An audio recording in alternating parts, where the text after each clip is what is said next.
You move in shadow, silk and smoke, perfume of envy, words that choke, a viper dressed in halo light, selling venom every night. You taste the grief still on her skin, call it truth while you sink your teeth in. You want a grave that isn't yours, rattle chains and closed doors. You couldn't stand outside his fire, you wanted worship, not desire.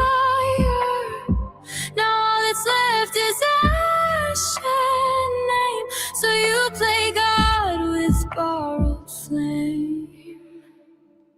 You are a demon, a cold-hearted witch, exploit a widow for clicks. You sharpen your teeth on a headline fix, exploit a widow for clicks. You couldn't have him when he breathed, so you destroy the love he leaves. You dance on bones and lipstick red, fighting a ghost in a broken bed. You build your throne from shattered dreams, twist everything into a now, rewrite the past with poison ink, watch the faithful start to sink.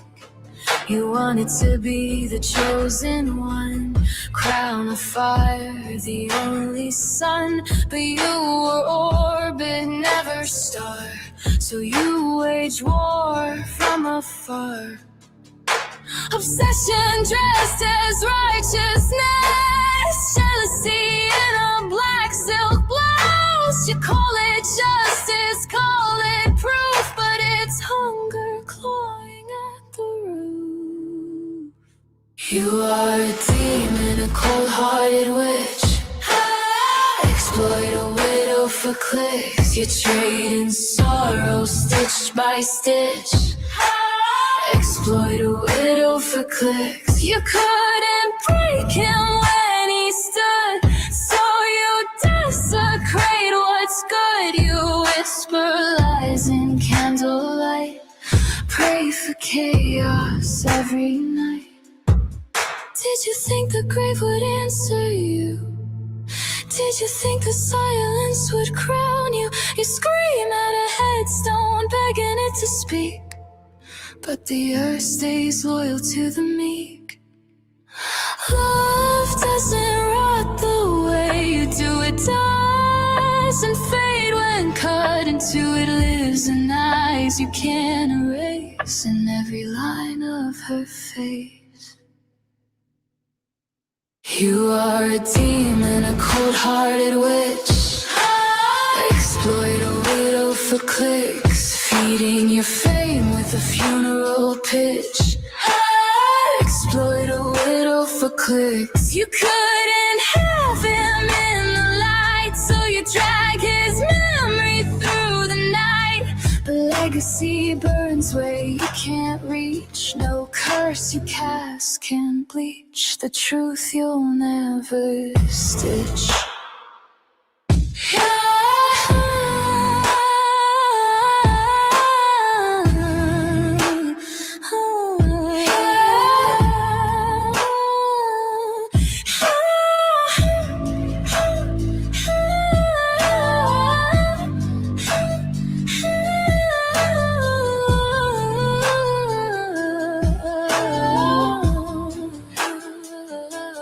You are a demon, starving for a crown that never fit. You are a demon, and love is something you'll never get.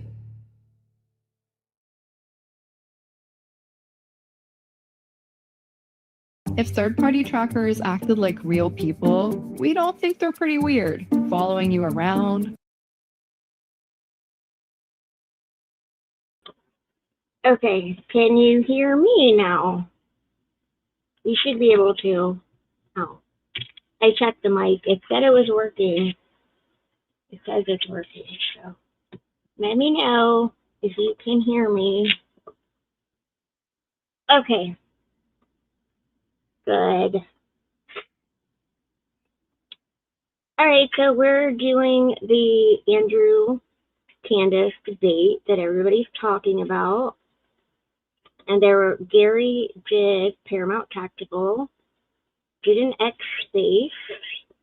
I've got to change my screens around. I forgot how many tabs and how confusing this is.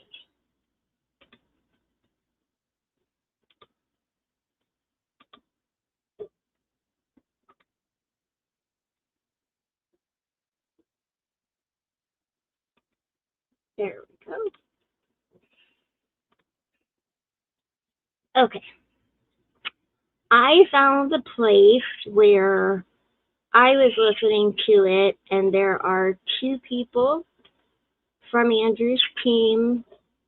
Actually, there's two people from Andrew's team in the X space, but where I paused it is right where there is Candy in the X space, and even she was disappointed in Candace.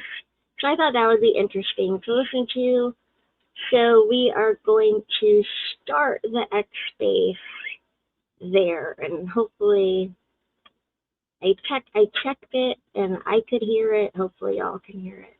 Considering he had to go into her, her spot, and that had to be awful, to be honest. Can you guys hear the X space? I've seen her debate though. I don't think she did good at all. Like I've seen her debate, before. I think she's a little out of practice. I don't even think I mean, like, as far as being able to defend, she defended nothing. Not a single thing that she has been, pushing for the last 11 months. So, that, yeah, it was atrocious. So, no. I agree. Okay, yeah. So, like, if the sound goes out or anything, I am actually watching the chat. Just let me know. Yeah. I'm tired of hearing the word Fed slop, though. I'm about ready to puke if I hear it again. Like, I'm so done with it. Like, I don't know, but I'm tired of them, the gaslighting, just everything in the manipulation. Like, I don't understand these people who are just committed to finding him innocent. It doesn't even matter anymore.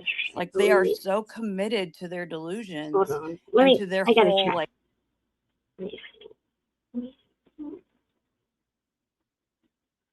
Yeah, because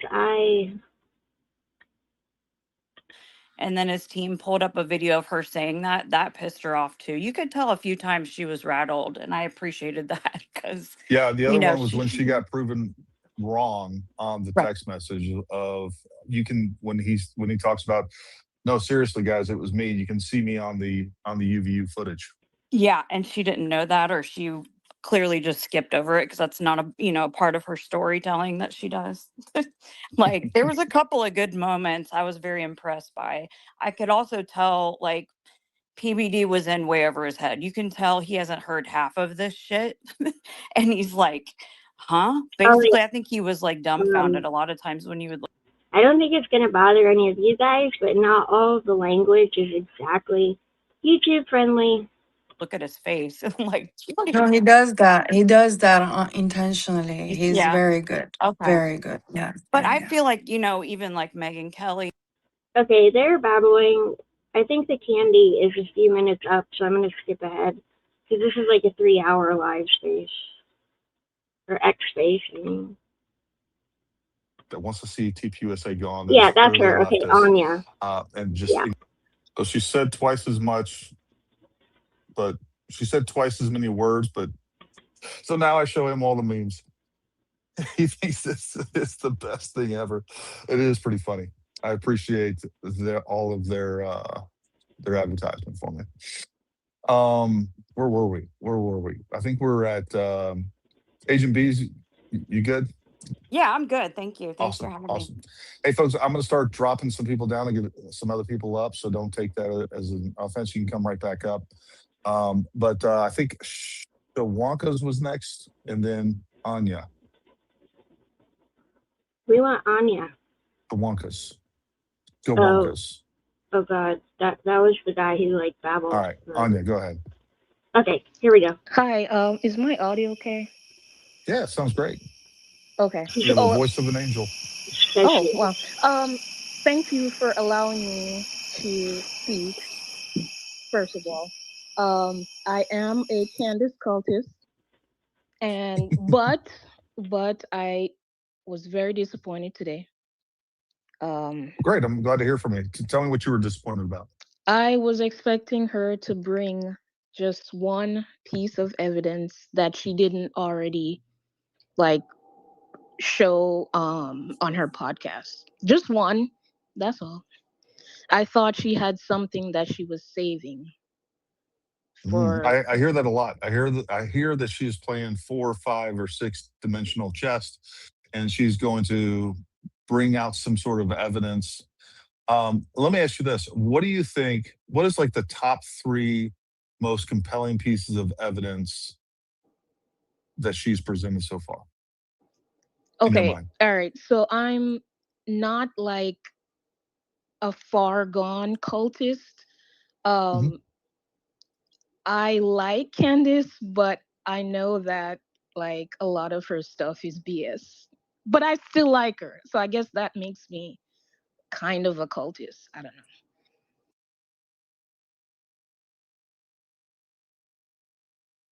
Let me ask you. So, like, are you saying you just kind of watch her for entertainment? Kind of, yeah. Now, I you know said it sounds bad, but yeah. No, it no, I'm doesn't. not. I'm not. It's, no, you're I'm allowed not to do judging that. you. This is like the most honest conversation I've ever had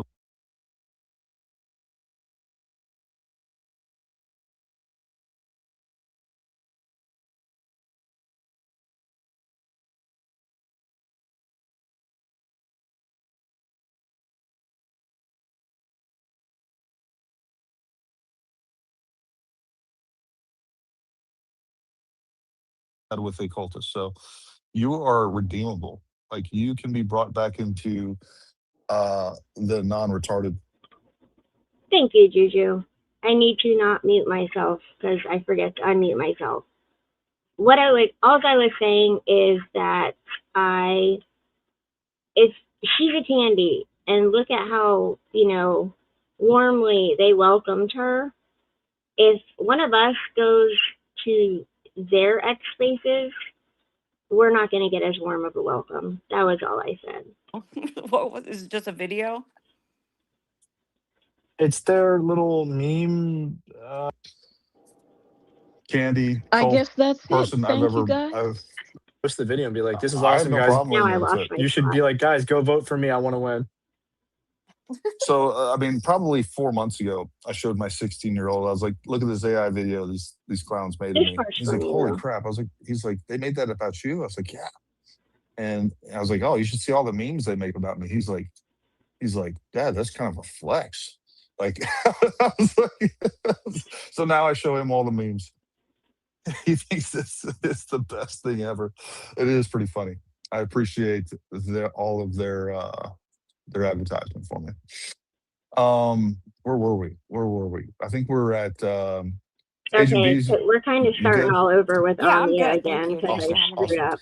Hey, folks, I'm Sorry. going to start dropping some people down and get some other people up. So don't take that as an. But I'll yeah, force you to come Anya is right back supposed to up. be a candy, But I think and what she Wonka's was says at the next, end, and it just then proves a Anya. point. The Wonkas. Go Wonkas. All right, Anya, go ahead. Hi, is my audio okay? Yeah, sounds great. Okay. You have a Oh, voice of an angel. oh, wow.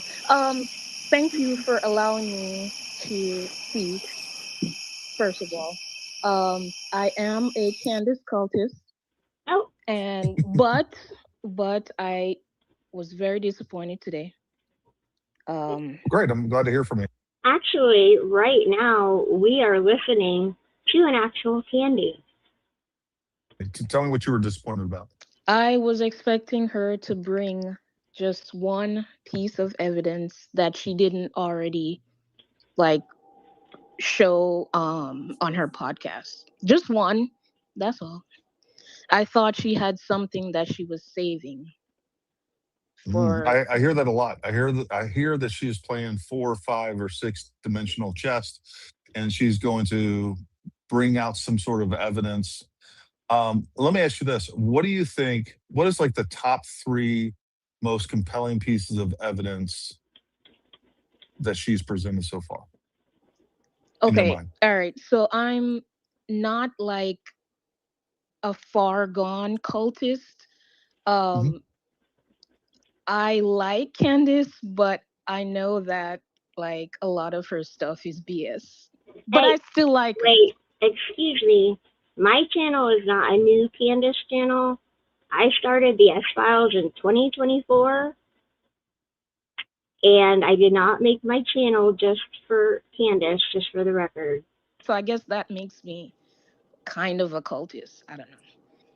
Let me ask you. So, like, are you saying you just kind of watch her for entertainment? Kind of, yeah. Now, I you know said it sounds bad, but yeah. No, it no, I'm doesn't. not. I'm not, I'm, No, I'm you're I'm allowed not to do judging that. you. This is like the most honest conversation I've ever had with a cultist. So, you are redeemable. Like, you can be brought back into the non-retarded group of people. Um, but you said all the evidence that she's brought forward, you thought she was going to present something new. No, I Um, don't think she has any evidence. Everybody's welcome here. As long as you don't throw insults, you're welcome here, and nobody's going to get banned. The worst thing that'll happen is you'll get a timeout, and that's up to the mods, and they know the deal. Like, unless you're being insulting or spamming or going against the YouTube rules, everybody's welcome. so, But you admit she's never brought any evidence forward whatsoever. yeah, so that's why I say I'm not like a far gone cultist. I guess I'm a cultist in a way that I like her regardless of like knowing that she's a grifter. Oh, well, that is. We need to pray for you, Anya. I You need to know it's pray. bad. It's Um, bad. so do you feel like this is an addiction that you suffer from? Oh, what? An addiction? No. Okay. So, like, do you have a problem? Is it? Would you agree with the statement that she has accused, through implication, that Erica Kirk Understood, was involved, Sedona. was I feel complicit you. in Charlie Kirk's murder, and also complicit in child sex trafficking? Okay, so she has gone far with that stuff. Like Hmm. when I seen it, I was like, yeah, that ain't it. But I still like her. I know it's bad. Well, I mean, would you, if someone was accusing you of those things, would you still like them? Oh, this ain't about me. No, I know, but I'm just like, just coming from a normal human empathy, sympathy standpoint. If someone I was just think accusing you of those things, TPUSA are also grifters. I don't like them. okay. Did you follow Charlie Kirk before he was killed? Not really, but I Did still you? don't really like them. Fair enough. Fair enough. Like, what is your political spectrum? Oh, I don't want to get into that. I don't want to get into that.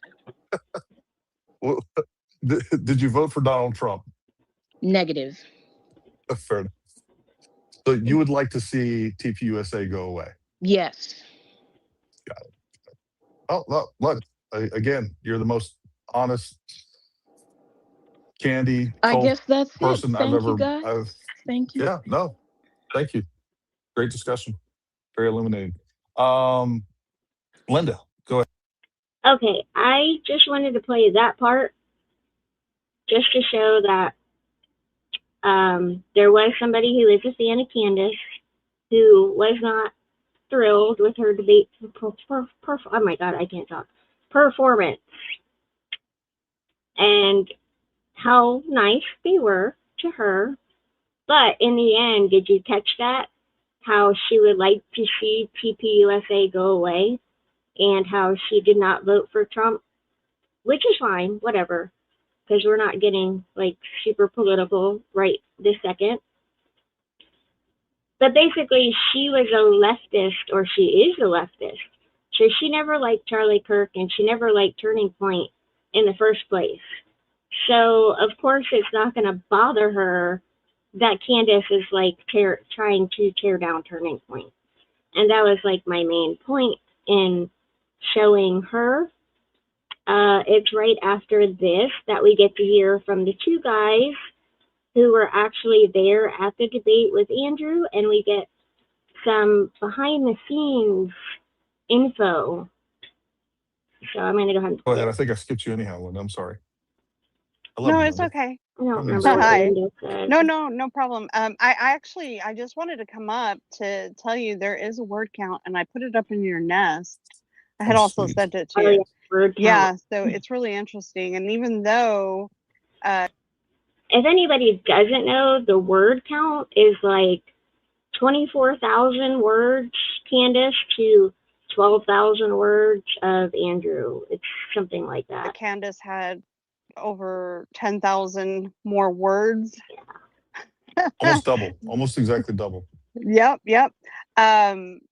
In the poll on a neutral platform, so PBD's platform, Andrew won. So that's really interesting. So she said twice as much, but she said twice as many words, but said a lot less. Exactly. Like I said, overloading the brain.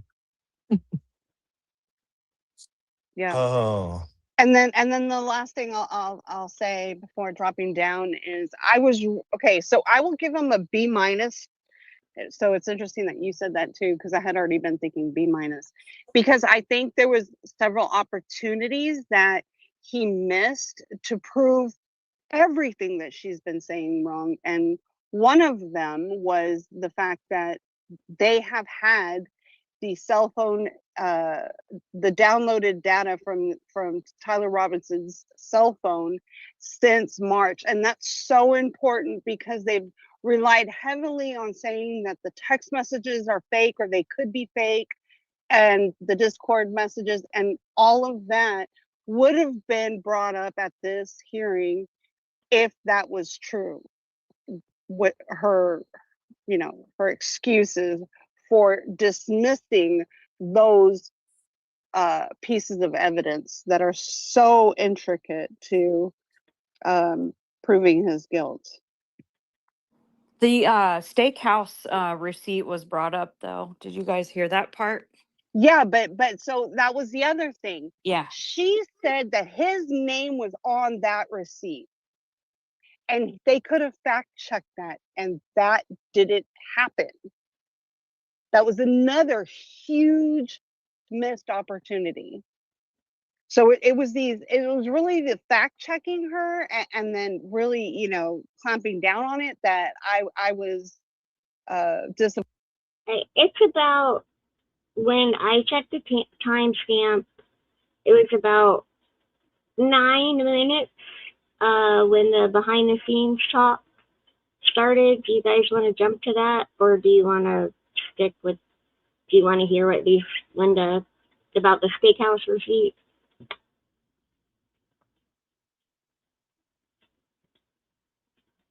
Just let me know if you want me to jump a few minutes ahead and get into the behind the scenes stuff. Just put it in the chat and I will. Disappointed in. Other than that, I mean, if his goal was, as he stated, to prove that she had no evidence, then he did good there. But he really should have held her feet to the fire on stuff that she's claimed in the past, and it could have been proven. Yeah, and I will. I just want to state too, Andrea Burkhart. I just put this up in the jumbotron as well, because there's been lots of a lot of people have said, well, they wouldn't be able to offer an affirmative defense in a preliminary hearing, and Andrea Burkhart, who is a lawyer, stated Judge Graff clearly ruled that the defense has the right to put out on evidence at the preliminary hearing that would tend to negate probable cause. Proof that they have the wrong guy and are fabricating evidence to get him certainly meets that standard. And that's how I've understood it the entire time. So that's another important point of that. Real quick, I'm going to let Mr. E up here in just a second. Yeah, Mr. E is the guy who was there. Did everybody just catch Anya? And I don't want to I don't want to hit her with any ad homs, but I just think that that You're statement, still and that's very protecting clear her. to us now that it's been clear to us at the beginning.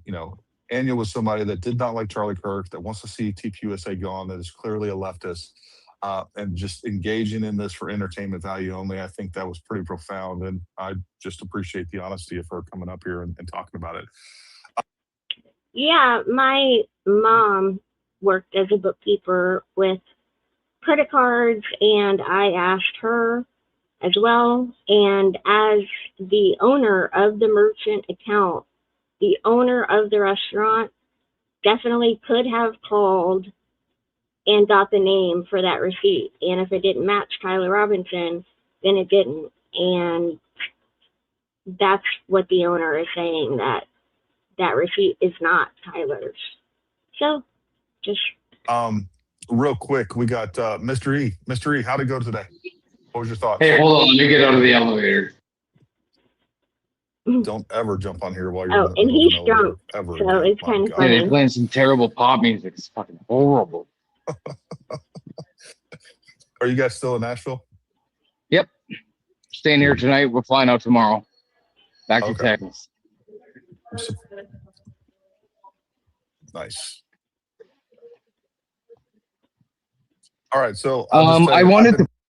Oh, and before he gets into speaking, I don't know why, but the pictures of who is actually on and who is speaking aren't updating with like where we are, because Edie was gone and like Mr. E is talking, he's not up there. So just to let you guys know that little piece of info. I don't know why it's not updating. To point out that we had like 30 different fact checks that just like weren't allowed to be pulled up because it wasn't fair. Wasn't fair. And it's like, bitch, if you lie like one lie per minute, how is it not fair for us to not pull up one fact check per minute? Every time you lie, we're gonna fact check you. But like, there was a limit on the production team ran the whole thing, so we didn't have any options to. Like we kept. Yeah, see, her production team ran the whole thing, which I think a lot of us figured that out by the fact that it was in her studio at her house. Pulling shit up, and PBD was like, "Well, that's not fair." What? Fuck off, dude. Well, I'm glad you came in here because a lot of us were talking about a few different things. Number one was like, for the record, I just like to state now I'm very drunk. Fair enough, but I will still talk about this. Sounds great.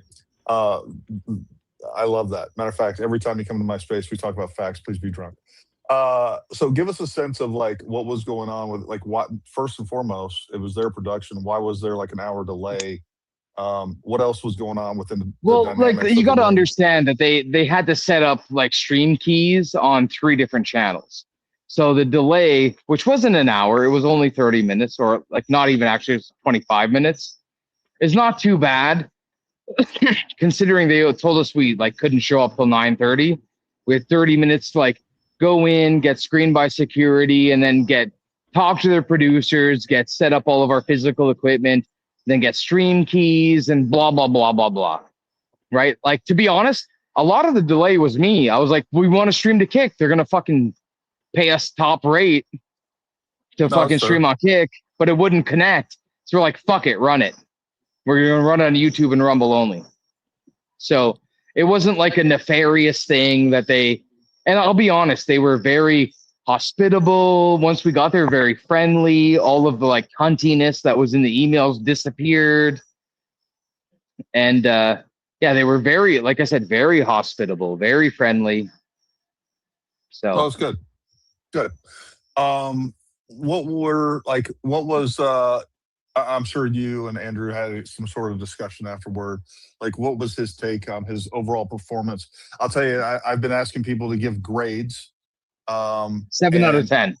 What's that? 7 out of 10. All right. So Hey, I said a B minus. Did she have comms? A B minus, yeah. B minus, 7 out of 10. Same shit, different pile. Yep. Hey, No, I'm just because I want to kill my own conspiracy theory if it didn't happen. Were they wearing communications devices in their ear? Did they have like an Yeah, earpiece? both of them had in-ear pieces, but every time when Andrew went for a smoke, the first break, it like disconnected and like didn't really work after that at all. Do you know which devices they were? No, they were like little beige in-ear pieces. I don't know what the Okay. fuck. I'm a redneck. I'm a redneck, dude. I'm not a Okay. fucking Okay. No, no problem, man. tech dork. I'll figure it out. I just want to know if she was capable of being fed information through that. Yeah, 100%. 100%. And like we kept Okay. Okay, so in case anybody didn't catch that, Candace, well, they both had earpieces. Andrew's broke. Basically, during the first break, he went out to smoke and his lost connection.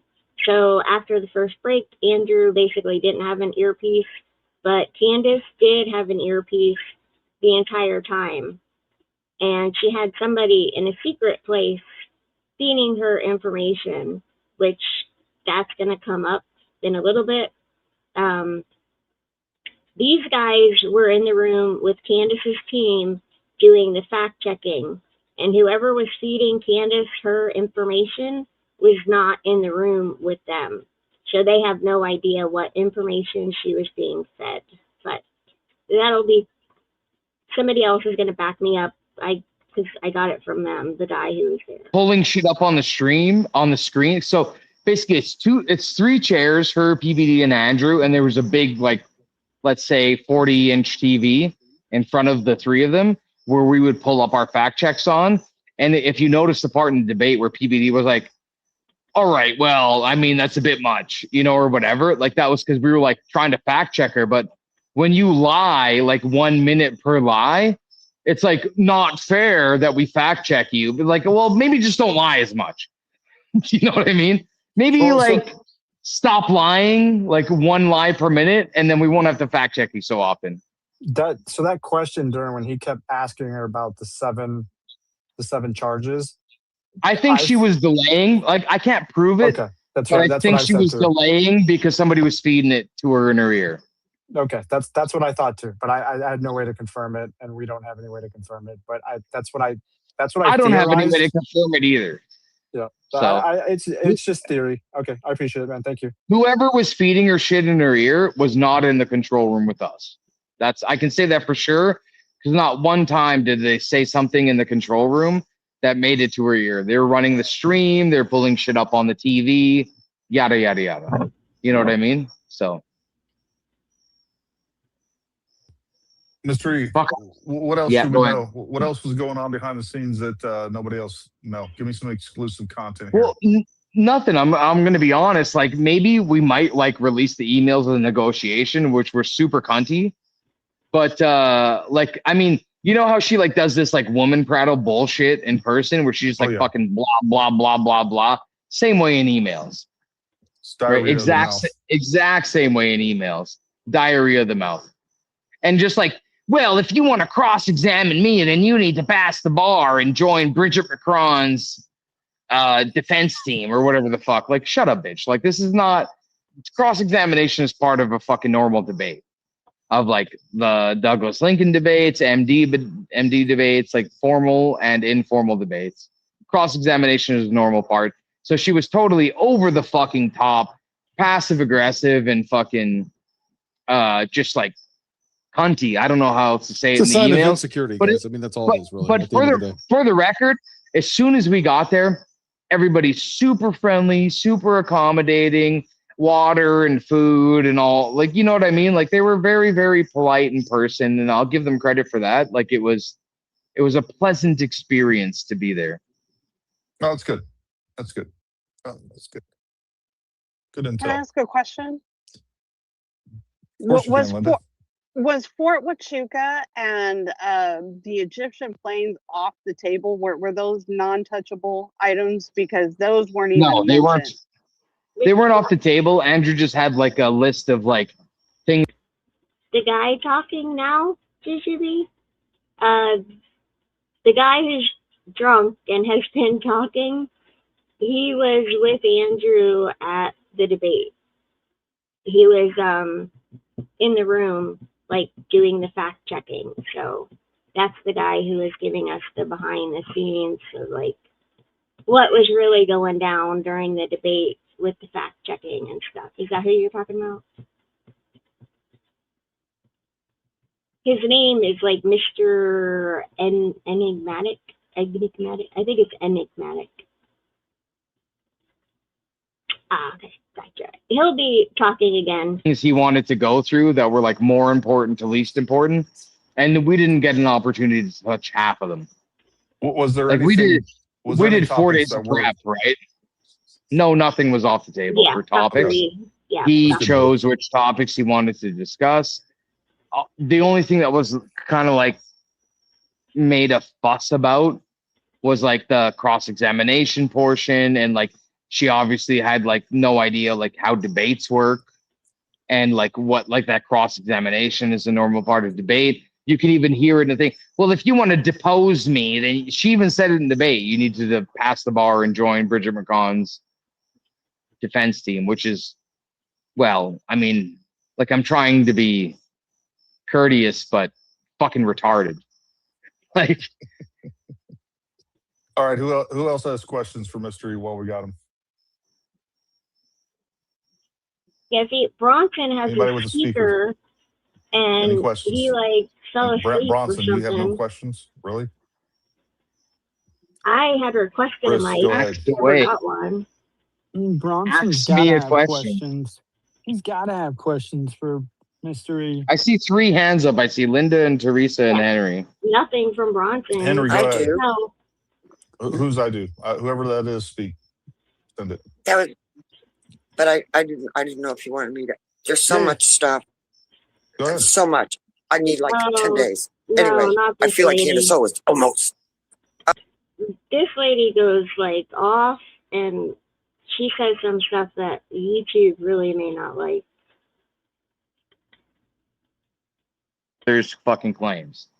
So Right. I would have preferred, honestly, like the best outcome would have been he got her to fucking rage quit at like 3 hours. That would have been amazing because then we would have got to keep our money. Right. Right?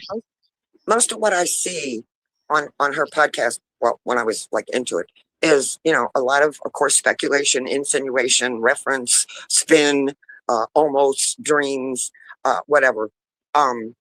As you know, she's what she's. Vibes and weirdness. Yeah, I get it. That's just my opinion. No, I think No, that's what she said. She said it, dude, straight up. Yeah.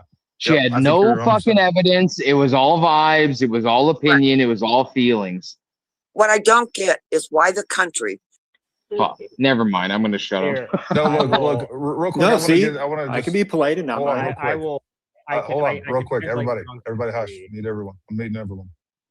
All right, look, real quick. I said this from the beginning, and when I saw that clip, I knew that was a contrived gotcha moment, and I think that was absolutely set up by Baron Coleman himself. That's my suspicion. I don't know that, the speculation, but that was definitely. I was like, that was. Okay, I was trying to skip that lady mostly, because she's just going off on an emotional tangent, and then everybody started going off, and Gary mutes everybody. There you go. There we go. There's your emotion. Yeah. I think that. I just don't want you guys to miss anything that was actually important. But when that lady's talking, no offense to her, it's just there's not really a There's lot. fucking claims. Yeah. So I would have preferred, honestly, like the best outcome would have been he got her to fucking rage quit at like 3 hours. That would have been amazing because then we would have got to keep our money. Right. Most of what I see on her podcast, well, when I was like into it, is, you know, a lot of course, speculation, insinuation, reference, spin, almost dreams, whatever. As you know, she's vibes and weirdness. Yeah, I get it. That's just my opinion. No, I think no, that's what she said. She said it, dude, straight up. Yeah. She had no fucking evidence. It was all vibes. It was all opinion. It was all feelings. What I don't get is why the country, the way a con works is you sell something, and then you have all of your silly fools go out and buy it. And that's what she's doing. She hates Erica Kirk's guts and would kill her where she stands if she could. And you know it's look, I'm not going to go that far and say that. I don't think she would kill her where she stands if she could do that. I mean, if you honest, she seemed like, in person, she seemed like a very sweet person. Much Why did sweeter than she was in the emails in negotiating about the contract. Again, I'm pretty fucking drunk, so forgive my slurs. by her Dude, going on the air all the time and talking about, oh, the vac this, the laptop that, the illegals this, the con this, the the Fed swap. That's the setup for everybody to say, oh, she's one of us. Yeah. And then Yeah, she's I'll do done that. exactly the same thing. She's using Charlie's corpse. She's like a maggot. Yeah, Linda, I think And we I don't all. understand why Charlie's very life was about Linda, country, I think family, Linda, and God. we agree with you. I think you're kind of speaking to the choir. Take about another 10, 15 seconds and kind of land that plane when we get some other people up here. But Can you pull up we agree Joseph with you. Matthew? What's that? Can you pull up Joseph Matthew as a speaker? He's a regular. Yeah, sure. In our community. And then pull up a naysayer. Joseph Matthew. There you go. What's up, Joseph? How are you? I'm doing well. All right, back to normal speed. I need a little bit more motivation out of you, sir. Yeah, kick it up a notch there, buddy. You're Hello. going to sleep, dude. Whoa. I'm in the chat. There you go. There we go. There's your emotion. Yeah. I think that there's like, well, I don't know. Even though Let it out, brother. agree, Andrew, I really wish Andrew did a little bit better on a few points. And I think E has already said as much, but like the whole fucking and like the key thing is clipping. Like the debate isn't really over. The debate is won in the clip fight, more or less. And also apparently in the mainstream media coverage, which is wild. That's something I had no idea about with debates, is apparently the clip war after the debate is where the debate is really won, which says a lot about our society, that they don't actually watch the debates, they just watch little clips afterwards. So if you want to help, just get the good clips. Compare what she said to previous statements. At least on the Andrew side, like this is functionally that's sort of that's sort of how like you change like the whole optics here, because like insofar as substance, Owens failed, but insofar as public perception, that's something that is malleable. Welcome. No, I think that's well said. Skawankas, I haven't forgot about you. Somehow you got kicked out earlier when it was your turn to speak. That wasn't personal. I promise you. I don't know what happened. Seriously? Matter of fact, Skawankas, go ahead. Like Hayden Panettiere, like the girl who is in Heroes and Nashville, she's young. That's really sad.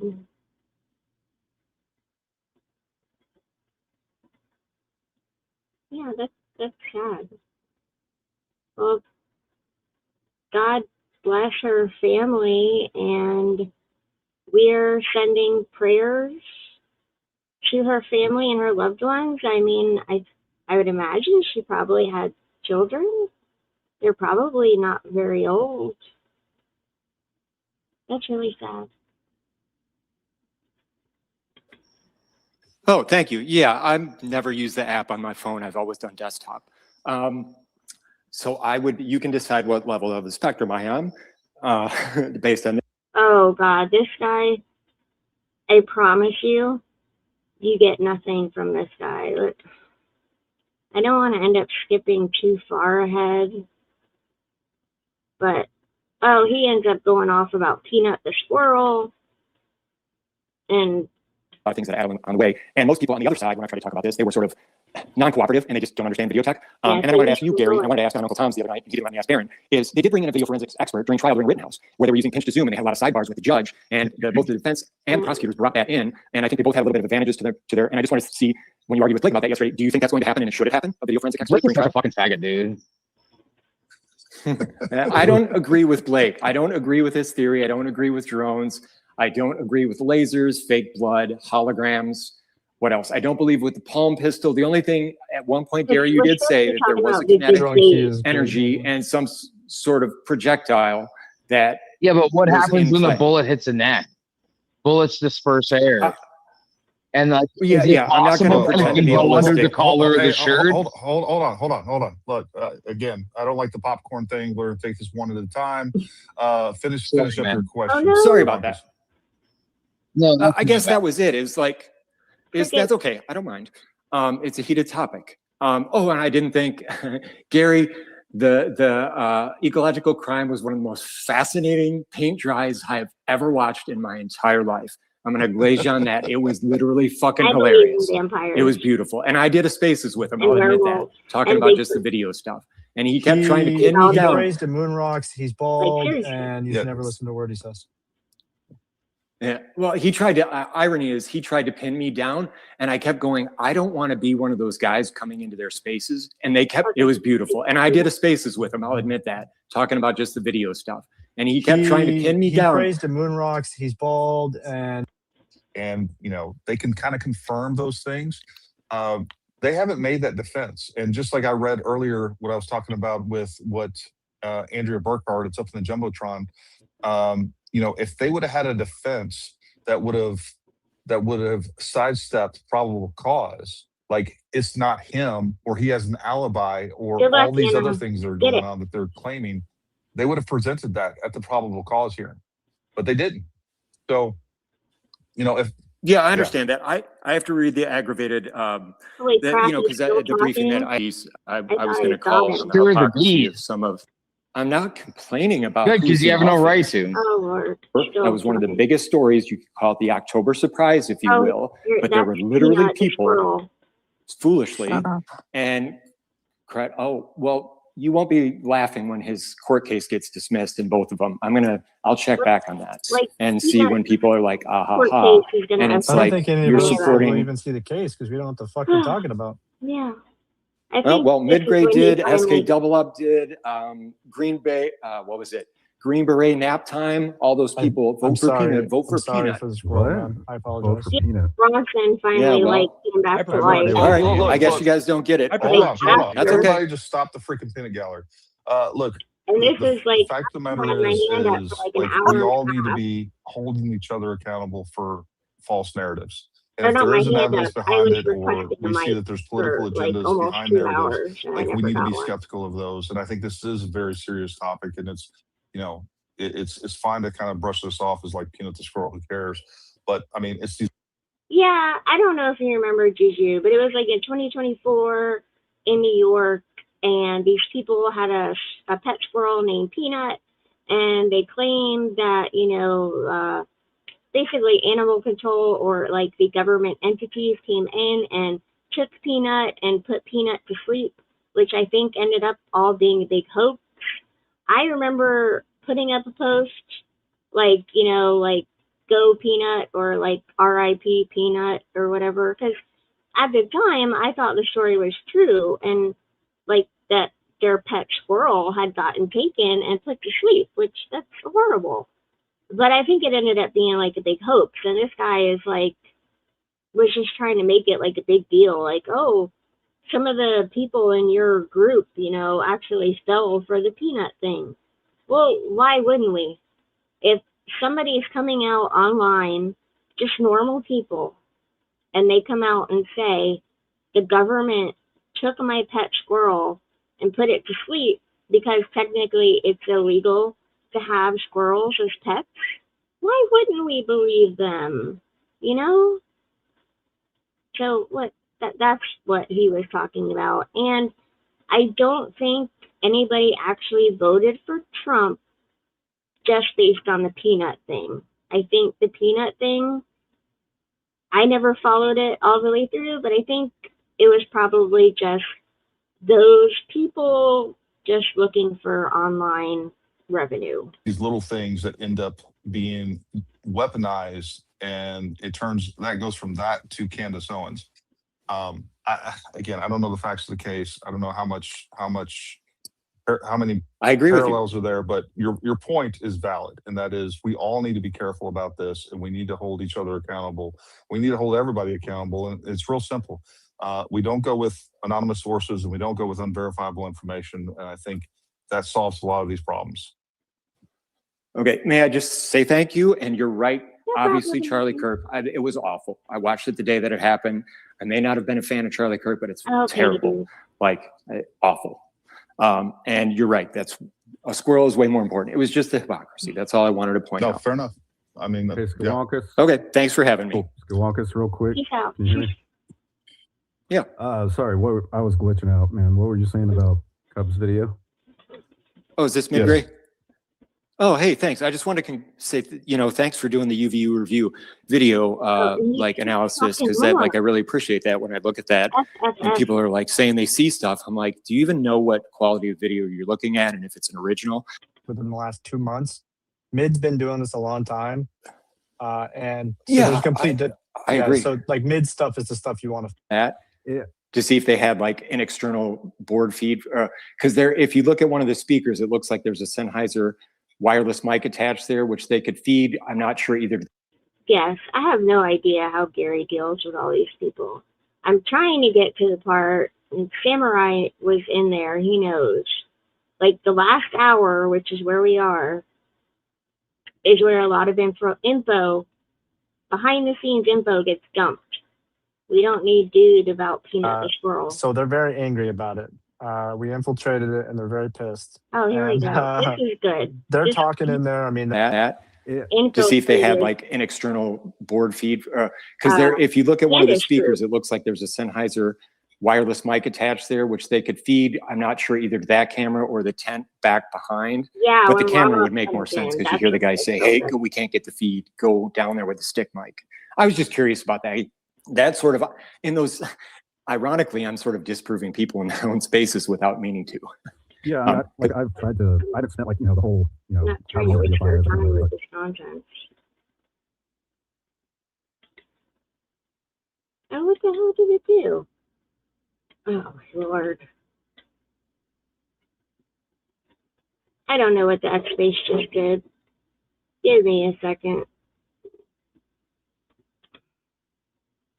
Luckily, I remember like the timestamps, kind of. All that to settle in. And she goes on before that. She says, I have a source that I have confirmed multiple times. It is. So now we have a known, we have evidence that ties him to this. Let's start there. Start investigating from there. I'm not saying you. I'm just detour real quick. I can tell you what they're saying. Put in your own AI. You put in your own but he really should have. Because somebody was feeding it to her in her ear. Okay, that's what I thought too, but I had no way to confirm it, and we don't have any way to confirm it. But that's what I don't have any way to confirm it either. Yeah, so it's just theory. Okay, I appreciate it, man. Thank you. Whoever was feeding her shit in her ear was not in the control. You can decide what level of the spectrum I have. Roof, and I think this is a very serious topic, and it's it's fine to kind of brush this off as like Peanut the squirrel, who cares? But I mean, it's these little things that end up being weaponized, and that goes from that to Candace Owens. Bronson was in the X-Space. Again, I don't know the facts of the case. I don't know how many I agree parallels are there, but your point is valid, and that is we all need to be careful about this, and we need to hold each other accountable. We need to hold everybody accountable, and it's real simple. We don't go with anonymous sources, and we don't go with unverifiable information, and I think that solves a lot of these problems. Okay, may I just say thank you? And you're right. Obviously, Charlie Kirk, it was awful. I watched it without meaning to. Yeah, I mean, to Candace, and they're ran by some of her biggest sycophant fans, and on top of that, one of them happens to be this user. You go look at Danny has receipts. Go look at her feed. Just go look at her feed and see what she posts and type of things that she does, and that'll kind of tell you. And she's an admin. That'll kind of tell you to Candace. And they're ran by some of her biggest sycophant fans, and there's a lot going on in there, and for all that talk, so they're very angry about it. I gotta take off here in a bit. Okay, here we go. Do you want to quickly talk about this whole CIA video? Yeah, jump through that real quick. Okay, so if you look up in the purple pill, like this is, first off, the whole Group 92 thing was fucking stupid, right? Like, listen to this. I'm not trying to be a pretentious douchebag. Maybe I am. I don't know. But I will tell you, besides the fact that there's this group, which we had we had heard mentions of, right? Which is it's called CIA, Candace Intelligence Agency. When you join the group, it specifically states, and I have like we archived the whole group. There's going to be more coming. Trust me. This video was taken down by several people who got mass flagged under one of my guys, and so they're very angry about it. We infiltrated it, and they're very pissed. And they're talking in there. I mean, there's doxing going on in there, or at least here's what I'll say: they didn't post any personal information. They're trying to gather information.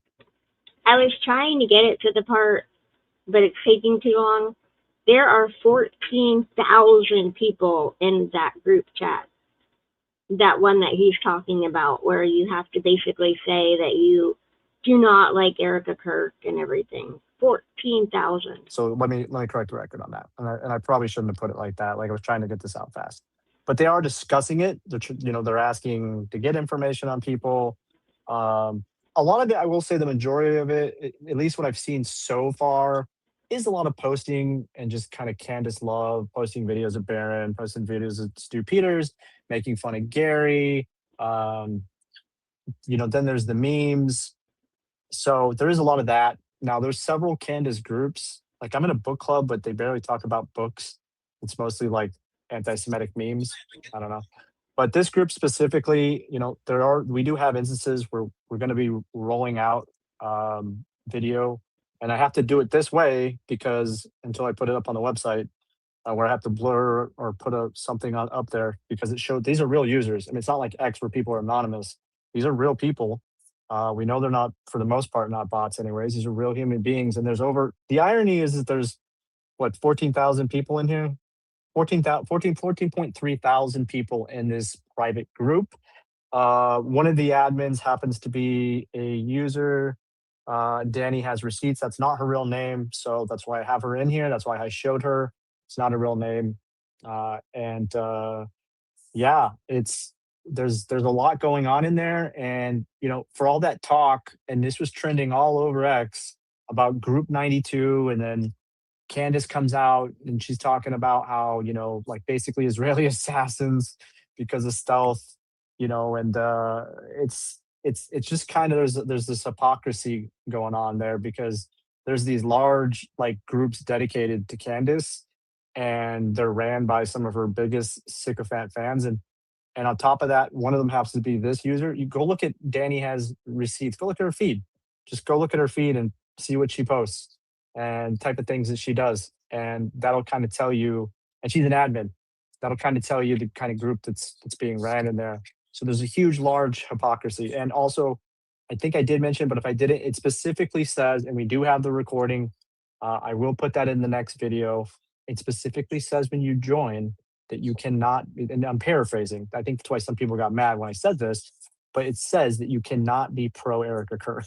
And I want to ram that point home because it asks you certain questions. If you've ever gone into a Facebook group, it asks you, and then it tells you, like, you cannot be pro Erica Kirk. So what it's basically saying is you can't post pro Erica Kirk content is what it means. So it's not like, so that's what it is. But it's telling you if you post pro Erica content in a group, that's it. You're gone.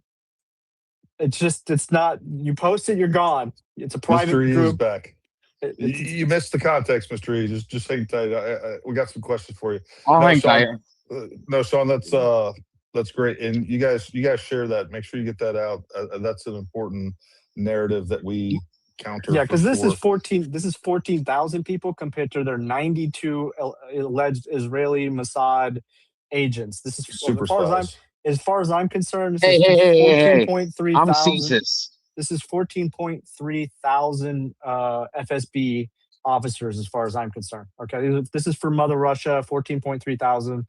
Candace Owens also has a personal group full of 3,000 people, and for $2 a month, I don't know, you can sit in there and LARP and talk to Candace occasionally when she's not busy doing, whatever. Awesome. And a book club, and a book club where they don't talk about books; they just post anti-Semitic memes. You've also got 3.8 thousand on the Church of Candace subreddit as well. I saw that. Yeah, I saw that. Yeah. All right, Bronson, we brought back mystery just for you. Okay, I think this is where it starts. Again, we're going to be hearing from Mr. E. Mr. E was actually at the debate, and then a guy named John is going to come up, and he's going to go on a rant, which is really good, and he was also there. So what questions do you have for Mr. E, you I there? already talked to a guy named Bronson a couple of times. Oh, hey, how's it going, buddy? Oh, hey, what's up, buddy? Not much. I'm drunk. It's all good. It's all good. I like you left, so I DM'd you this question, but I might as well just ask it since you're back. Ask away. What was the game plan, dude, with Andrew? Was he going into The game this plan with like, was what happened. No, I mean, like, did he Set her go up? in? Okay, and that was kind of like the point of this live stream is, first of all, you know, the Candy Cult is going to drag Andrew. And there's people on, you know, our side, whatever you want to call it, the Fed swap side, that are also saying Andrew could have done better, or he didn't do good enough, he didn't go hard enough. The point of this live stream is to show that Andrew went into that debate with a purpose, and Andrew met that purpose. Like, Andrew did what he set out to do, basically, is the point. Let her ramble and just fucking showcase exactly how little fucking actual evidence she had for the bullshit claims that she makes. But was he planning on treating her with like kid gloves because he was worried about optics or something? Because I know there were moments during that debate where Andrew smelled blood in the water and he pulled back every time. Yeah, for sure. I don't know about that. Exactly, no. I don't. Look, I think it would have been fucking hilarious to get her to just like spurg out and rage quit after 2.5 hours, and then we got like our debate, and we get to keep the money. Beautiful. I agree. Because I'm a cheap fuck. Good night, Katrina. But he got what he wanted. Like I said, he basically exposed that she's got zero fucking evidence for any of her claims. And like I said in my fucking Twitter post, what did I say here? Hold on, let me double check. Just so I can be clear. That the only clips that are going to be released are of the, oh, you can't name all 7 charges, which didn't have anything to do with the debate. And the, well, I can explain it to you, but I can't understand it to you, even though he clearly understood what the fuck she was saying. That was actually so like, I was right, dude. Like I said that shit right after the debate, and I've shared that post of mine on like at least a dozen different fucking clips that have come out, because that's all they can post. That's all they have. It's the same shit as the Charlie shit, where he literally like fucked her entire worldview for 5.5 hours, and then she fucking attacked his wife, and he called her a snizzlicker, and like that's the only thing that gets clipped is the snizzlicker shit. Yep. And it's like, I posted. Fuck you guys, dude. I had posted some of the most high profile, everything from serial killers and so on, who were just charged with basic murder and got the death penalty. Like freaking Ted Bundy, for crying out loud, I believe was one of them. So I mean, there's several high profile murders where people get the death penalty. So, which yeah. Ted Kaczynski is one of them. Yeah. So didn't get charged with capital murder, any of that stuff. To me, the evidence is pretty overwhelming that Tyler Robinson did it. It's kind of upsetting me that the pictures aren't updating, because it's when the guy John comes in, because there's like 58 minutes left of the debate, of this X space. So I want to get they to did where their John best to accommodate us in the small space they had. Very, very lovely people in person. And email and negotiations, nah. Just super cunty, but it's a PR battle. Because she knows there's a chance the emails are going to get leaked, or she plans on leaking them herself. I doubt she will, because almost all of her responses were like, look, we just want to make this debate happen. We think this is a reasonable ask. If you're not going to fucking accept it, fine. But like, please stop fucking. Like we disagree with your characterization of our request. That's most of the emails back and forth from our end. But it's fucking crazy, dude. I've negotiated a lot of deals worth a lot more fucking money than $300,000, and I've never fucking dealt with somebody that was such a fucking passive aggressive cunt. All right. No, that's good information. Henry, go ahead, buddy.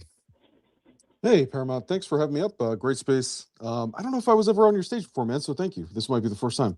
Yeah, good. Well. Yeah, man. Going back over everything. So I like Andrew, and I obviously don't support Candace at all. Pro Trump, MAGA, pro. I like Henry.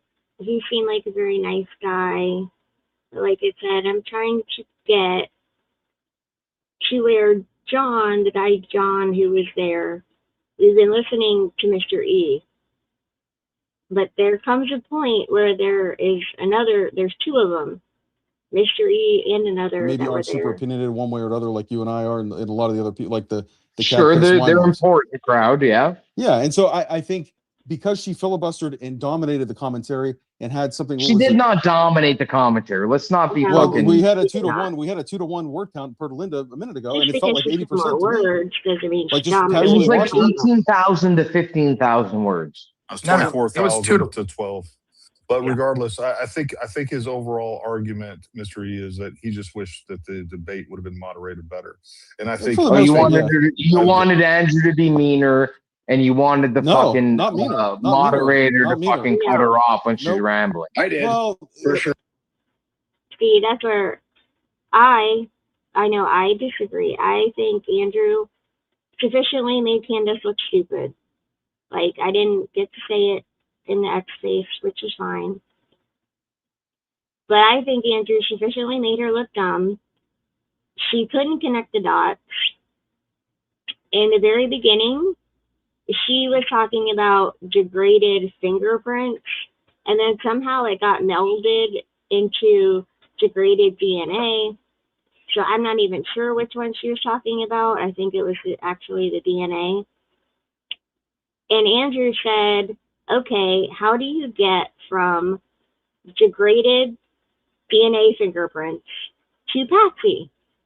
Like, because that's one hell of a leap. So, like, what are your connecting dots there? And, she spazzed out, never actually gave an answer. And she basically did that through the whole thing. She did not drop any new evidence. She couldn't back up any of her claims except with sources that are unknown to us. So, I mean, anybody who is objectively watching that debate, like, nobody got destroyed.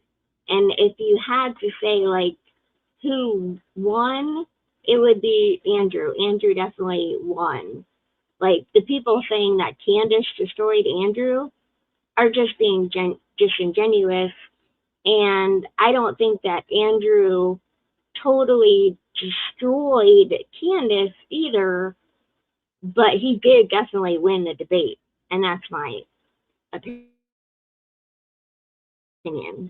Hold. I think just hold someone to task, and he doesn't have to be mean to do that. Even though he tends to do that. He doesn't have to do that. He doesn't have to go there to be effective in shutting somebody down. He could have raised his voice. He didn't. You know what I mean? Like there's things that he could have done. Now, granted, maybe he did that. Maybe there's all kind of good reasons. Maybe the pregnancy thing. Maybe the.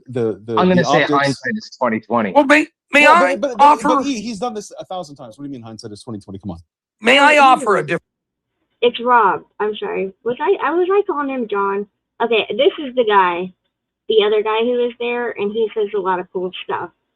So there's 39 minutes left of this X space, and the rest of it is pretty good. So I'll pretty much just shut up for now. Different point of view, perhaps. So I was, Mr. E knows me. We were drinking beers downstairs a couple minutes ago. So I'm the fact checker. I don't drink beers. I drink whiskey sours. Right. Big man here drinking his whiskeys. By the way, I come up to the room. Where the hell are you? You're like a ghost here. Anyways, I'm sitting in the lobby. No one gives a shit about our alcoholism. Anyways, I was a fact checker for Andrew. And two things that maybe I could add to this. This is not an excuse. Look, sometimes it happens. You get a moderator that doesn't do things the way you want, or things break down technology-wise or whatever. The contract negotiation talked about fact checkers. Well, what does that mean to all of you? I didn't know, right? I know I'm helping Andrew prepare all week and I'm going to be a fact checker. There's so much going on all week just getting the debate that a lot of the research was left to me when it came to the reason that Andrew wanted this debate. And that reason was we didn't give a shit that people have reasonable doubt. We haven't even got to the trial. Reasonable doubt is reasonable. At this point, the state hasn't attempted to make a case beyond reasonable doubt. So who cares? Yeah, ask questions, no problem. The problem becomes when you're specifically attacking people that otherwise would be victims, like a grieving wife. And all of these claims are destroying the online right. They're helping the Democrat and Act Blue Democrats right now in an election cycle. And they're attacking innocent people in an important organization that was Charlie's legacy. That's what this debate was about. That's what Andrew's motivations was. Great. And so, did he make those points? Do you feel like though, man? I don't think he did. Well, let me get there. So the point is that we had all of these claims that Candace had made that we want to address. And we thought that the way it would work would be Andrew would get to have an earpiece or a tablet, and I would get to feed him a clip that would be like, okay, here's Candace saying Mormon beekeepers. Here's Candace saying she's absolutely certain that the number 33 was a Masonic ritual that this dude turned himself in 33 hours after the murder because it was part of a Masonic ritual. And we were going to play those clips. 5 minutes before the debate, Andrew's got his tablet in front of him, and they're like, no, what's this tablet? And we're like, oh, we thought that's like what the nature of the fact checking was, that I would I have all these clips of shit she says, send it to him, and he'd be like, okay, play clip 1.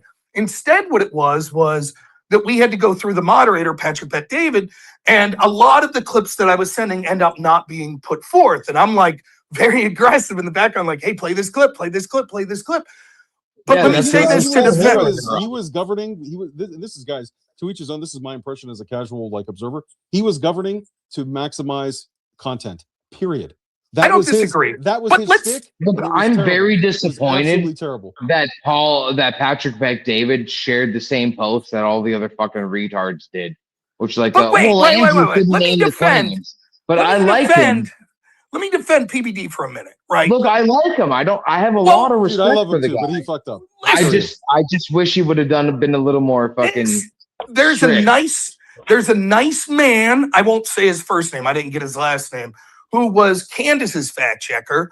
Who I basically had to email my clips to then put on the screen. He was a very nice guy. He was very accommodating. And I definitely bullied him.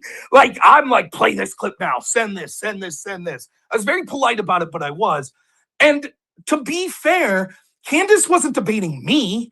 She wasn't debating the fact checkers. So from PBD's perspective, it's like, dude, what are we going to do if Andrew has 10 fact checks to their 1?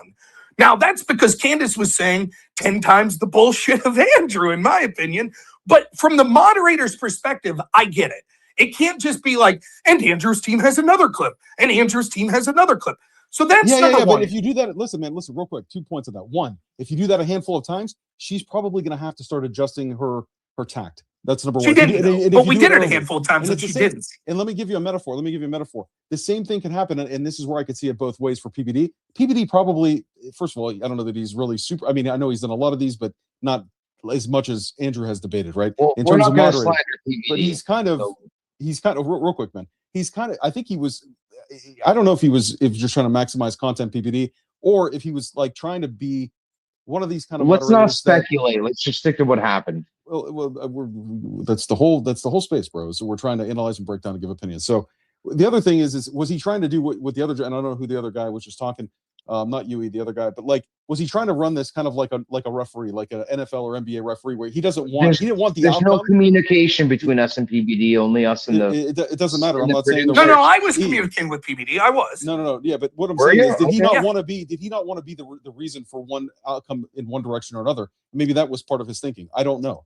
I really Yeah, don't know. I think both are true. I think that he certainly was there to run his ads for $600 shoes. That's okay, man. Like, look, I understand. I'm not going to be someone that gets down on this idea of like, well, people are monetizing this thing. All the criticism of Andrew monetizing it, the only dude out money right now is Andrew Wilson. He paid $300,000. 100%. You know, so like, Yeah. if Candace chooses to run ads and I think it's a bit shitty that that's what it takes to get her to defend her claims. But nonetheless, I'm not going to harp on that shit. For me, it's just a fan of debate and the argument. I don't really give a fuck. The point I'm trying to make here is, though, no excuses, though. The moderator sucks. I don't think he did. But if the moderator sucks or doesn't go your way, or the tech breaks and doesn't go your way, hey, man, fuck it. You're professional. Suck it up. So no excuse. I don't think Andrew gave a 10 out of 10 performance. I think he gave a 7 to a 7.5 out of 10, maybe 8, depending on how you look at it. But the thing I want to get to is consider this.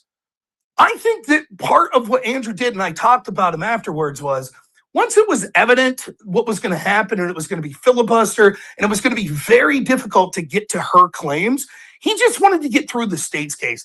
Now I'll debate all these motherfuckers. Apparently I have a debate coming up, I think, possibly with Tim Gordon on Modern Day Debate, where I'm going to be debating the state's case.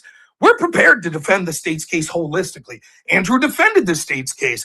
I think he could have done it better, but he defended the case. But the reason that he put up that money was one thing. Candace, you're making outrageous claims about people that are harming the right, harming Turning Point, harming Charlie's loved ones. What is your evidence? And so he just wanted to get there. And you could ask Mr. E, the contract negotiations were brutal to try to get in writing that she had to defend her claims. It's one of the most frustrating things I've ever been a part of. So, given that, I just want to get ridiculous. It was fucking ridiculous. So let me finish this, and I'm interested to hear other people's thoughts. Andrew, through the debate, decides once it's going the direction it is, if he attacks her and is super aggressive and employs like sort of, I don't mean to belittle it this way, but like sort of philosophy tactics, debate tactics, she's going to look bad, and her audience is going to say, well, the reason Candace didn't have time to employ her actual evidence of Israel doing this, or of Erica doing it, or of Turning Point doing it, or of the French Foreign Legion, or Mormon Beekeepers, or Freemasons, or whatever the other 40 groups that she's blamed, was because this, he bullied her and used this debate tactics. But what if he just said, Candace, I'd like some evidence. And then she said whatever she wanted for 10 minutes. And then he said, I'm sorry, I didn't hear any evidence. Do you have evidence? And then she said whatever she wanted for 7 minutes. Now, in that employing of a strategy, Andrew doesn't look as aggressive as he could. But what happens is, gradually, the online commentary class starts to realize, like, it didn't even require a sophisticated debate tactic. It just required $300,000 in one question. What is your evidence? And she has none. And I think that although it's not the strategy I would have employed, there is a simplistic genius to that, where the narrative is going to become, after Andrew didn't know the 7 charges and Candace did bullshit, what's going to be the lasting impression from this is, this was the high watermark. When the queen boss of these conspiracy theories was asked point blank, show me any evidence, and she had none. And to me, although I think that I could say as a fan of debate and as a debater myself, fuck it, go for the jugular. You should have went after her more. Bro, I understand 100%. His theory, Yeah, no, 100. I agree with you, man. And I think imagine if we got 20 or 30% more, like, hey, moderation, direct moderation. Hey, stay in line, stop filibustering, stop going off. Because what you said is right.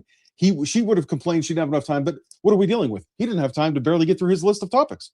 So it's 6 and 1 half dozen the other, bro, right? It's what are you going to do?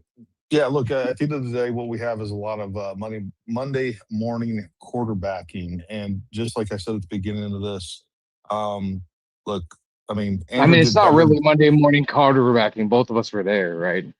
Well, let me ask you this. I'm not talking about you guys. I'm talking about everybody criticizing Andrew. At the end of the day, Andrew did destroy her. And at the end of the day, Andrew did better than anyone else would have. That's look. There's a lot of things. Not me, but I'm fucking amazing. I'm just kidding. He did great. We all know you. Look, there's a lot of folks out there that may have, like me and a lot of people like Paramount should have done this. Like I'm just telling you right now, while I know this case probably better than Andrew, I would have not performed as well as Andrew. I mean, it's just a fact because It's tough. it is what he does. And you're not there in the hot seat. You're not dealing with those things. And yeah, we can criticize him, and he's got broad shoulders. He can take it. He's a big boy. But at the same time, like, don't get sucked into like more doomerism and like, oh, we didn't do well in the debate. We did. We crushed her on all the substantive points, period. And if I could say, like, I think that's very well spoken. Like, anyone who's ever debated, man, like, I debated in college. I was one of the top debaters in college in policy debate. Every single debate I've had, I've frozen up at some point and didn't say something I planned. It's hard. When you're in that seat, it's hard, right? And kudos to Candace. She is not someone who has a lot of evidence for her theories, but she is very good at spinning a narrative. And she's very good at she's very dramatic. She has this way of speaking that's like, it's like a made-for-TV movie, like personified, where there's always a hook. And stay tuned next week. And you know who that person was? Erica Kirk. It's so dramatic and it's compelling. And look, bro, it's like Miss Cleo plus Oprah plus the National Enquirer. If you're from the '90s or the '80s, you know what I mean? Like she's like a low grade. It's kind of funny. You're right. She is very charismatic, but she also does that kind of ridicule. She does what a lot of, if you've been in enough spaces, guys, she does it with a lot of people, like a lot of hosts and co-hosts in certain spaces. I'm not going to say the pattern analysis behind it, but like they do this routinely. They do this all the time. They overtalk, they fast talk, they cut you off, they mute, blah blah blah blah blah. And like you're not even in a discussion. You're just in like you're in some terrible written like soap opera. It's terrible. And so I mean I'm with you, man. Like but it's effective, and that's the problem. Like, that's right. She's going to be effective. We can sit here and lament. Here's the thing, right? We all talk about like how we evaluate the debate. As a debate judge, like I have a system that I use to evaluate debates. But at the end of the day, what we're really talking about in public sphere debates like this is who gets the most of the people that think you did good. And she, even though most of us that are looking at evidence and aren't in this bubble are like, what the fuck did she really say? She didn't present anything. The truth is, her style of talking is compelling. And there are a lot of people that think she did well. But the way that I would evaluate it is to ask this. If you say, I think the most important thing was getting this chick to answer for her extraordinary claims. And if I was to say to you this a month ago, hey, do you know Andrew Wilson? Yeah, man, I know him.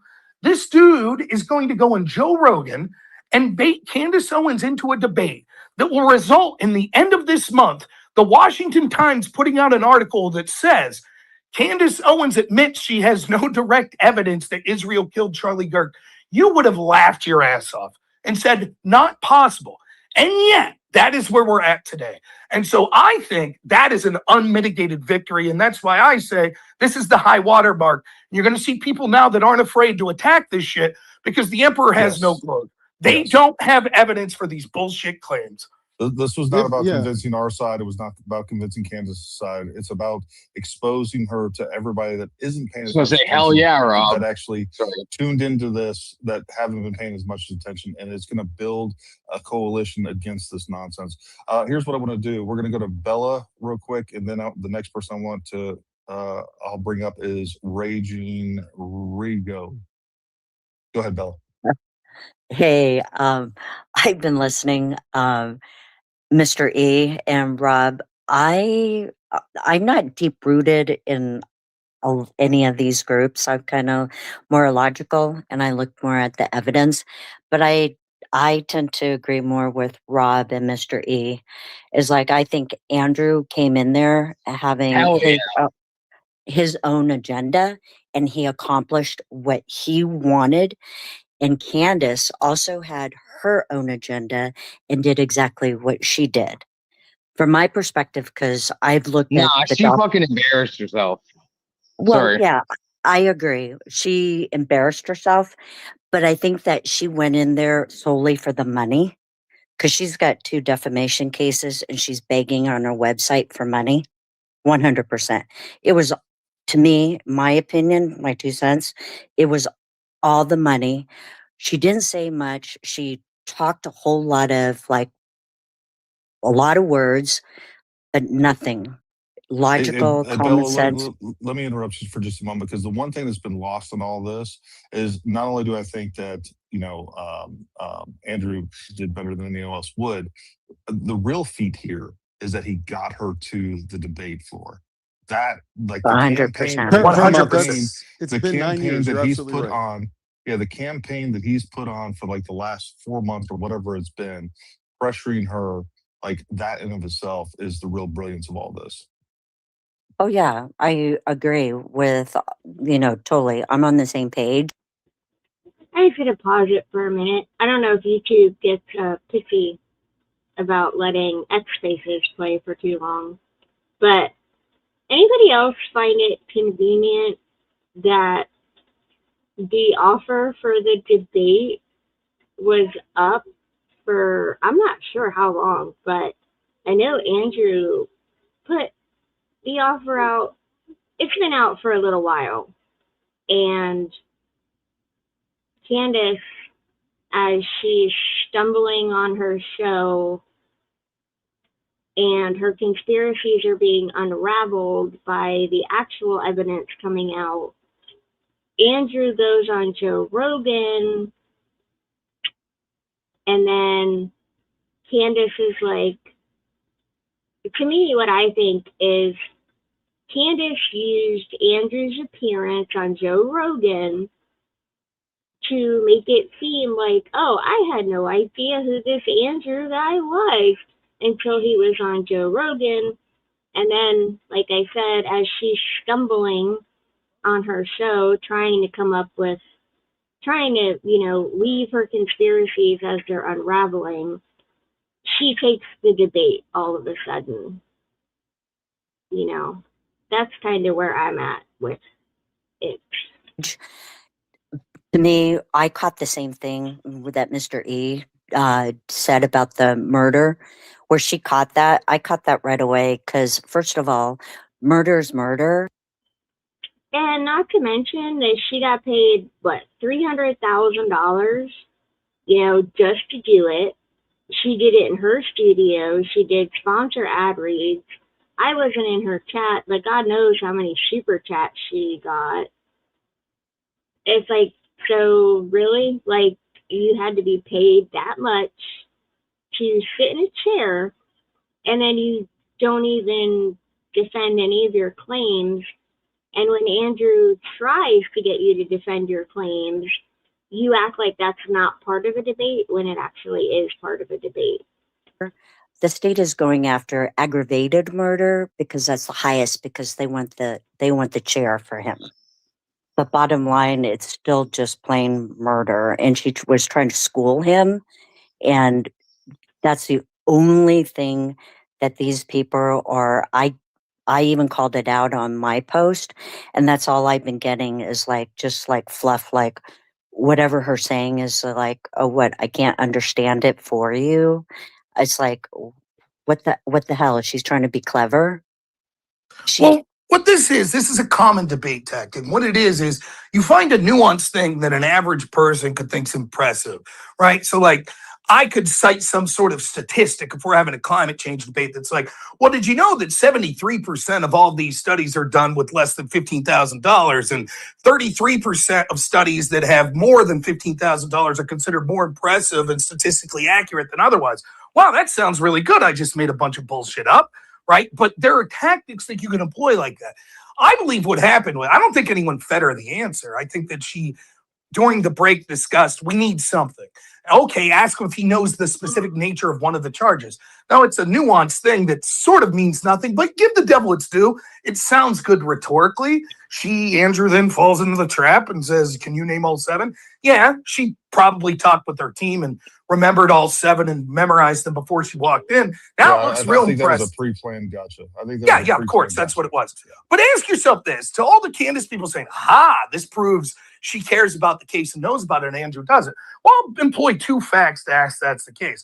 What's more important, knowing the exact, statute, the criminal statute and the way it's phrased for each of the 7 counts, or knowing the basic facts of the case to speak to guilt? For example, 2 things. She called for a fact check in the fact that she didn't know that Tyler Robinson admitted in his own messages that it was him on camera. How did she not know that? She claims to be the preeminent scholar that concerns so much about her friend Charlie's death that she spent 10 months meticulously going through this case. On the other hand, Andrew Wilson was at a debate for Walkaway, debating Alex Jones Saturday, and this debate fell in his lap and we had a week to prepare. So how the hell did he know the evidence better than her? And the better argument, which she squirmed out of, which to my everlasting chagrin, she has said in over 5 episodes that people are lying when they say that Tyler Robinson's DNA was on the rifle. And they're lying by omission because they're not including the fact that there was degradation on the DNA. Now, we'll table the fact that that doesn't mean shit. Degradation of DNA doesn't mean that that person was less likely to have handled it recently. But forget about that for a minute. If that's a lie by omission, which, by the way, Andrew never said that, dude. That's a big. He did not. I was going to ask that too. Were you guys trying to fact check that part of the debate? Yes, I had like 3 fucking articles on that.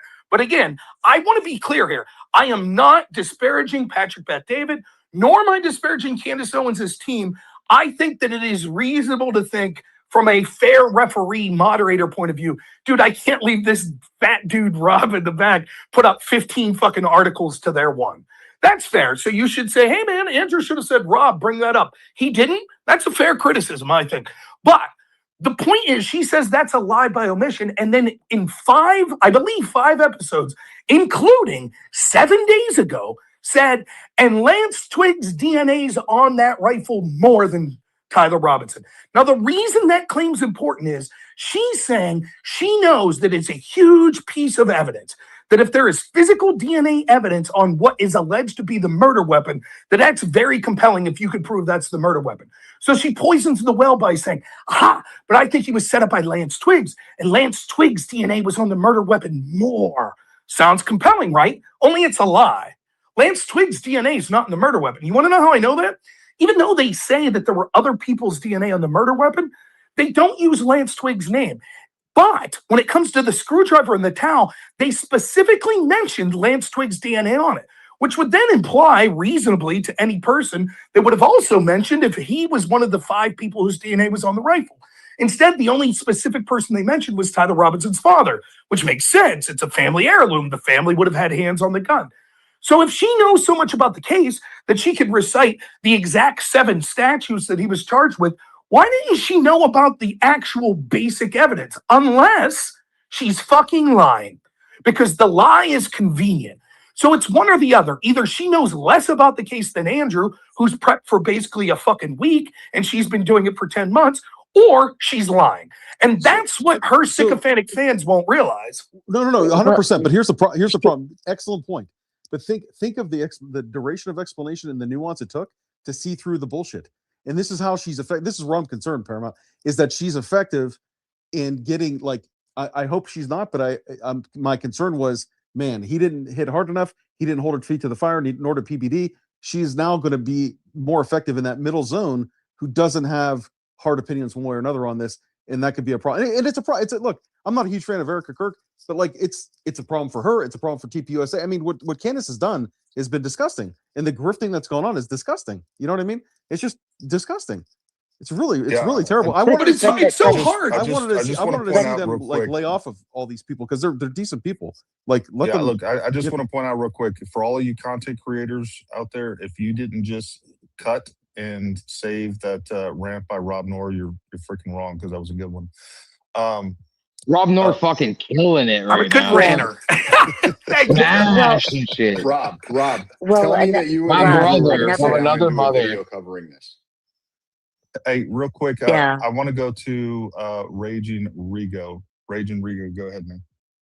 Hey, how you doing, guys? Speaking with people from the CSN, the Conservative Spaces Network, and just listening to some of the rhetoric that's been going on, it's clear if you actually pay attention at the beginning of the interview, what you need to do when you're taking an interview, if you make a disclaimer at the beginning and say things like it's speculative, or we don't have concrete evidence or anything like that, something to let everybody know that this interview is not 100 concrete based on evidence, then the whole interview can be thrown out. That's exactly what Candace does. Go back to about the first 15 minutes, you'll hear her say it a couple of times. Then she goes into her whataboutisms.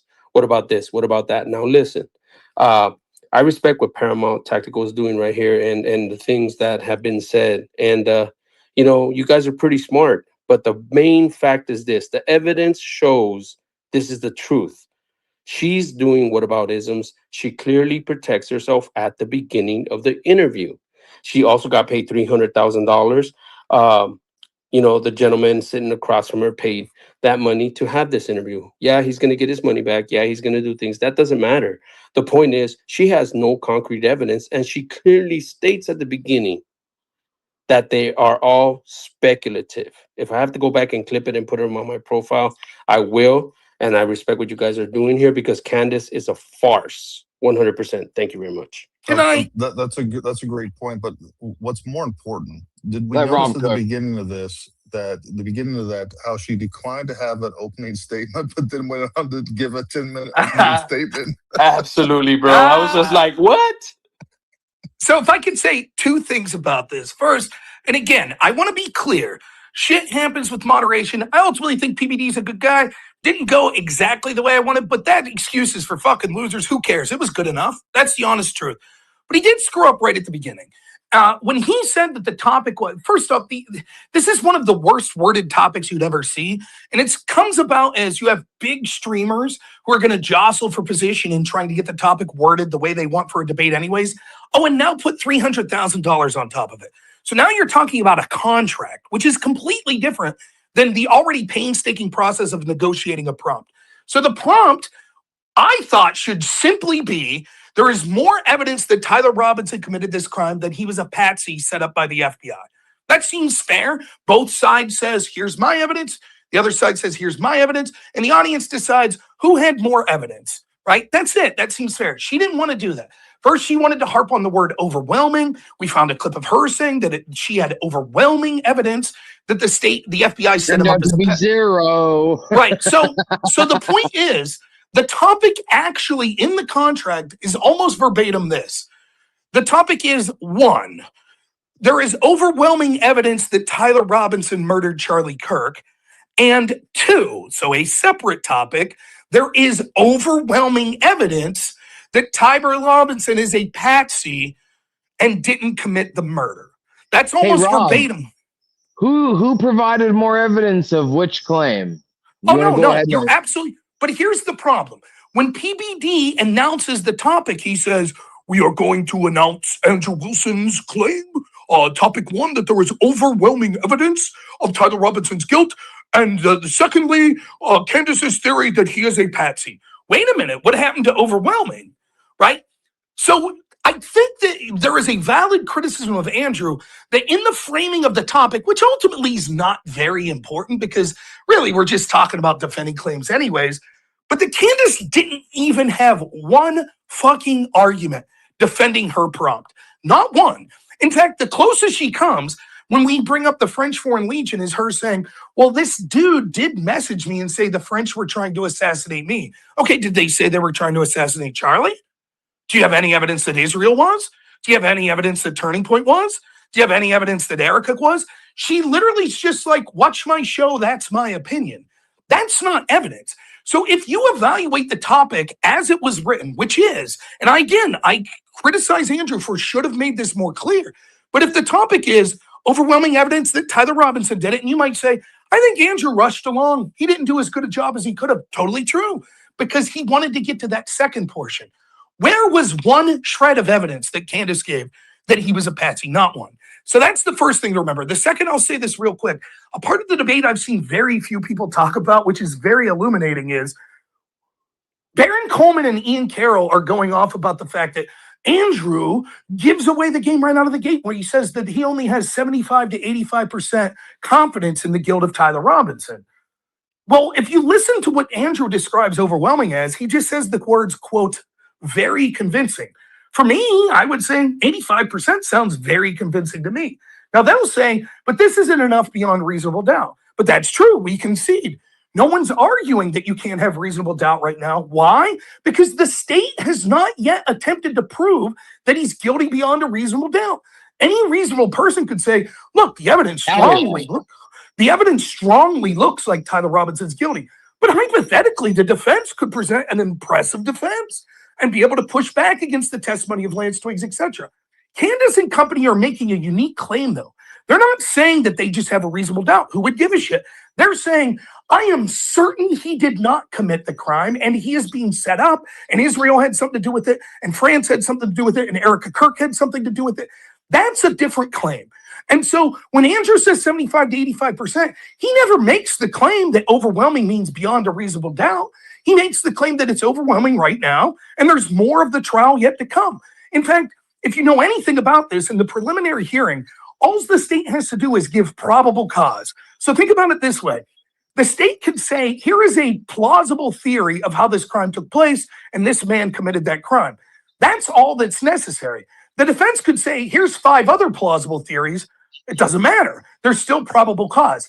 Now, in the trial, when the burden becomes reasonable doubt, if the defense offers 5 other plausible scenarios, that could introduce reasonable doubt. You see the difference? So all of the prosecution, Candace gets this backwards.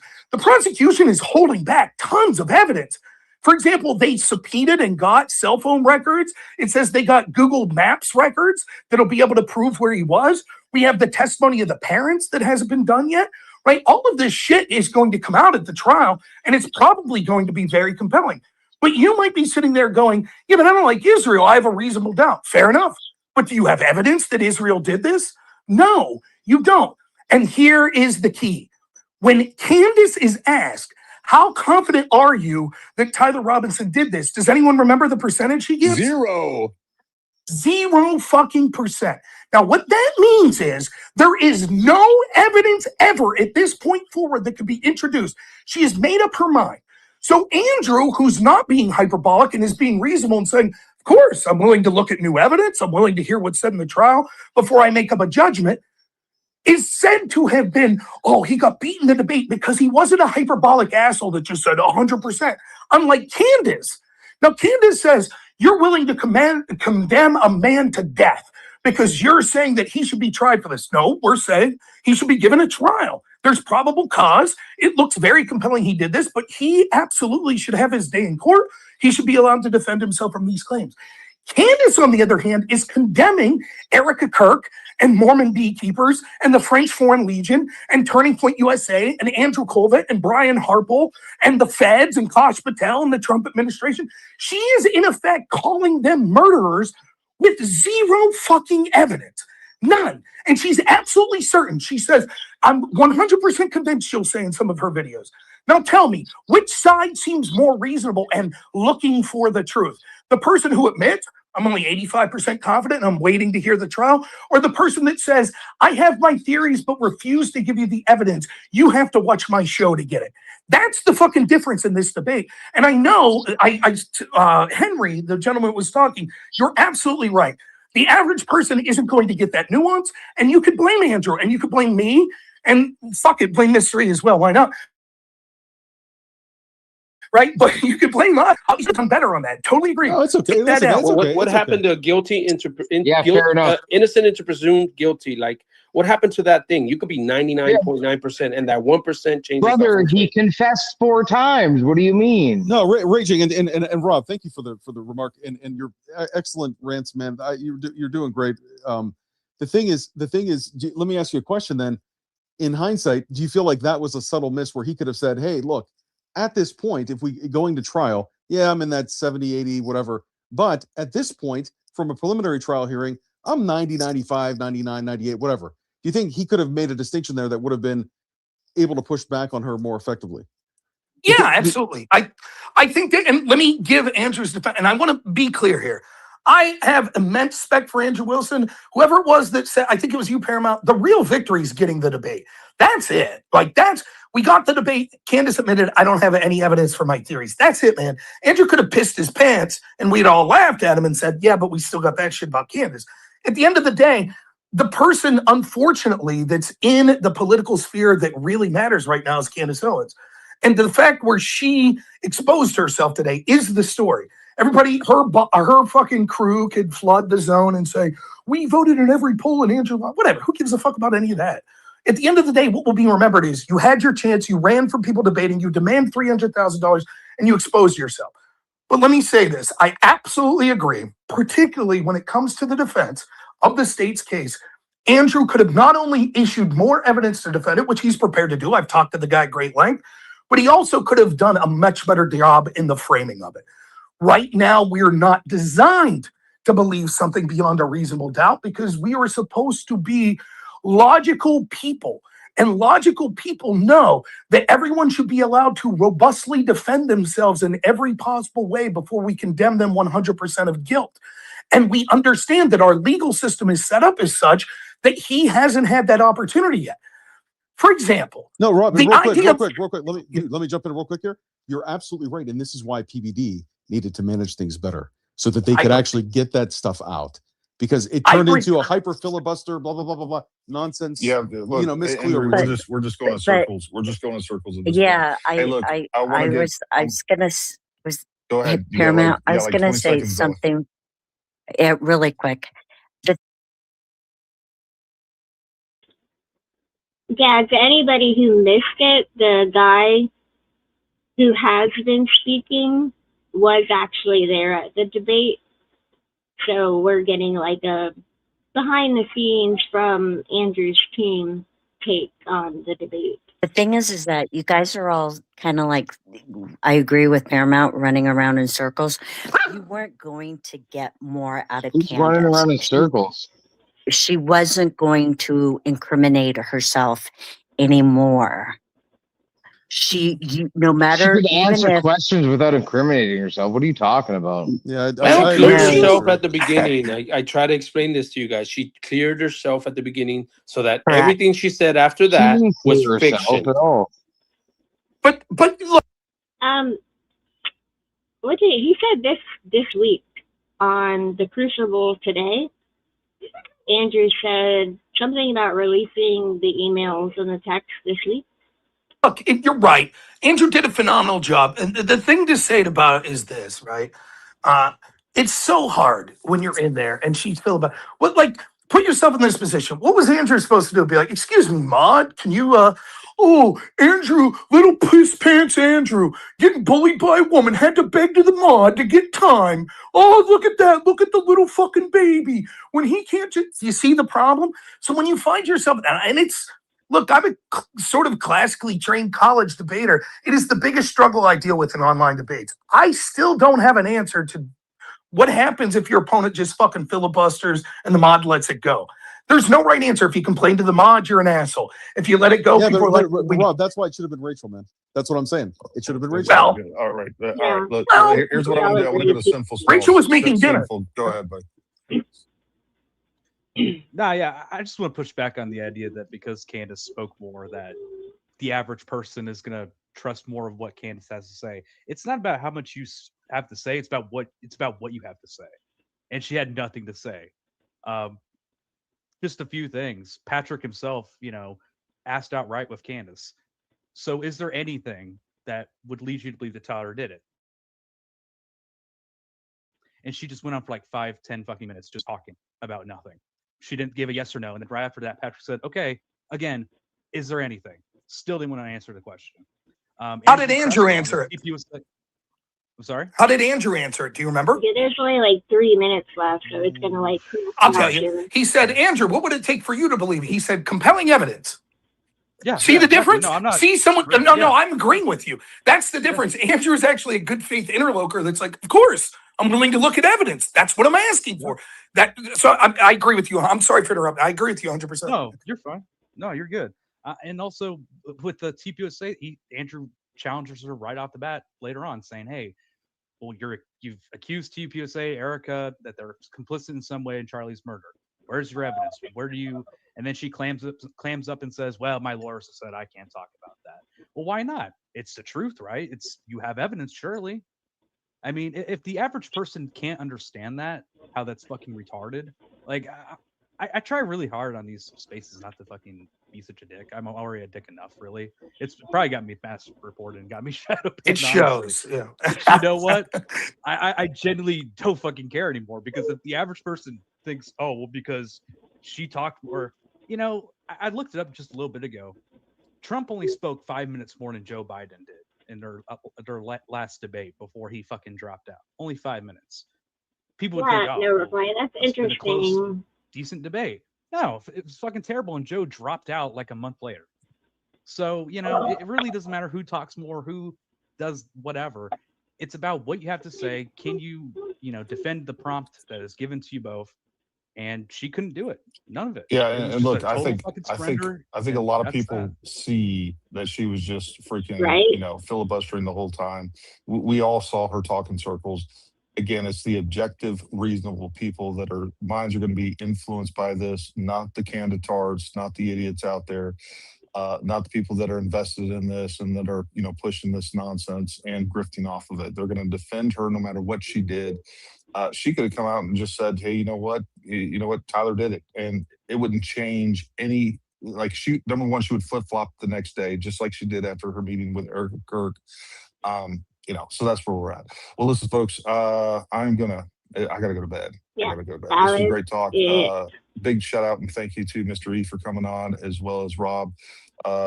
Yeah, thank you guys, and tell Andrew thank you. And by the way, folks, I bet there is no one that is criticizing Andrew's performance more than Andrew right now. I'm sure he's going back through and saying, you know what, I should have said this, I should have said this.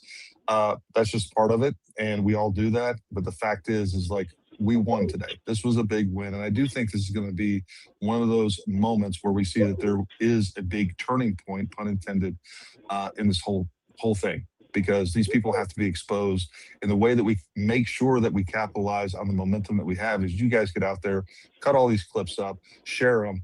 Don't give her any quarter. Don't give any of her sycophants any quarter. Like, we got to stay in the fight and we got to finish the job. So thank you guys for tuning in tonight, and we'll be in touch. And I will see you back Monday if nothing else. But until next time, stay armed, stay ready. We'll talk to you soon. I'm so used to the, you know, YouTube channel outro, you know, with the music and stuff. But so that was it. Gary did another X Space today, but I wanted to cover this one first because we got to hear from two of the people who were actually at the debate. And I know some of you guys don't have X, or you just missed the X Space. So I wanted to share it with you guys because basically, like we heard, Andrew's team put up a bunch of fact checks that got ignored. They had tech issues. They were very nice. Like they said, Candace was very nice and hospitable once they got to her home and all of that. But during all the negotiations and the emails, that she was very passive aggressive and bitchy, which I think we kind of all saw that. And my main point is like I said earlier, is, you know, the candy cult is going after Andrew. And there's also people on this side of the fence going after Andrew, saying he didn't go hard enough, he didn't do this, he didn't do that. And I think we should give Andrew a break. Andrew did back her up and make her admit that she didn't have any evidence. And Andrew went in there with a specific purpose, and that was the purpose. And he did accomplish what he wanted to accomplish. And if anybody watched his live earlier, that's basically what he said, you know, that he wanted her to admit that she has no evidence, and she did. So what do you guys think? Oh, but no reply. That is very interesting about Lance. Because my spine is curved, and so I totally get the spine issues. And yeah, there's no way in hell that I could do that jump. I can't even jump up off the ground. So yeah, if he had that spinal fusion surgery or whatever, yeah, there's no way Lance was sprinting across the roof and then did that jump. So yeah, if that information is true, then that would definitely debunk Lance from being up on the roof.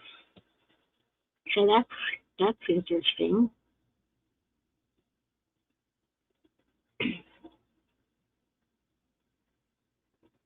But we're just at about 2 hours. What are you guys doing? Is anybody else live? Are you guys tired? I mean, I can let it go for a little bit if you want.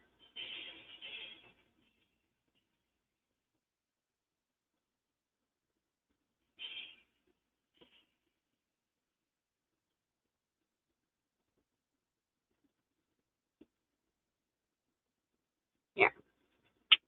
Let me mess with some things for a second. Let me take off the X space.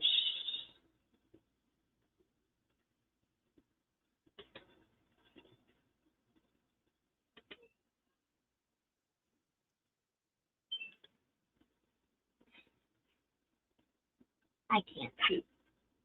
No, go away.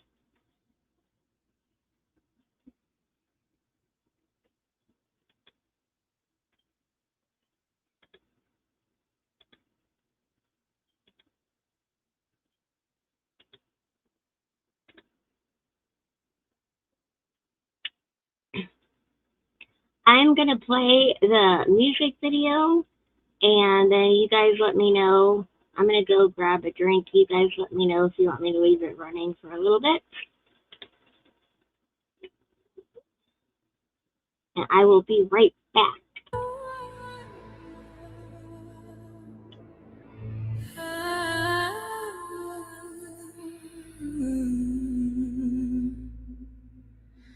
You move in shadows, silk and smoke, perfume of envy, words that choke, a viper dressed in halo light, selling venom every night. You taste the grief still on her skin, call it truth while you sink your teeth in. You haunt a grave that isn't yours, rattle chains and closed doors. You couldn't stand outside his fire,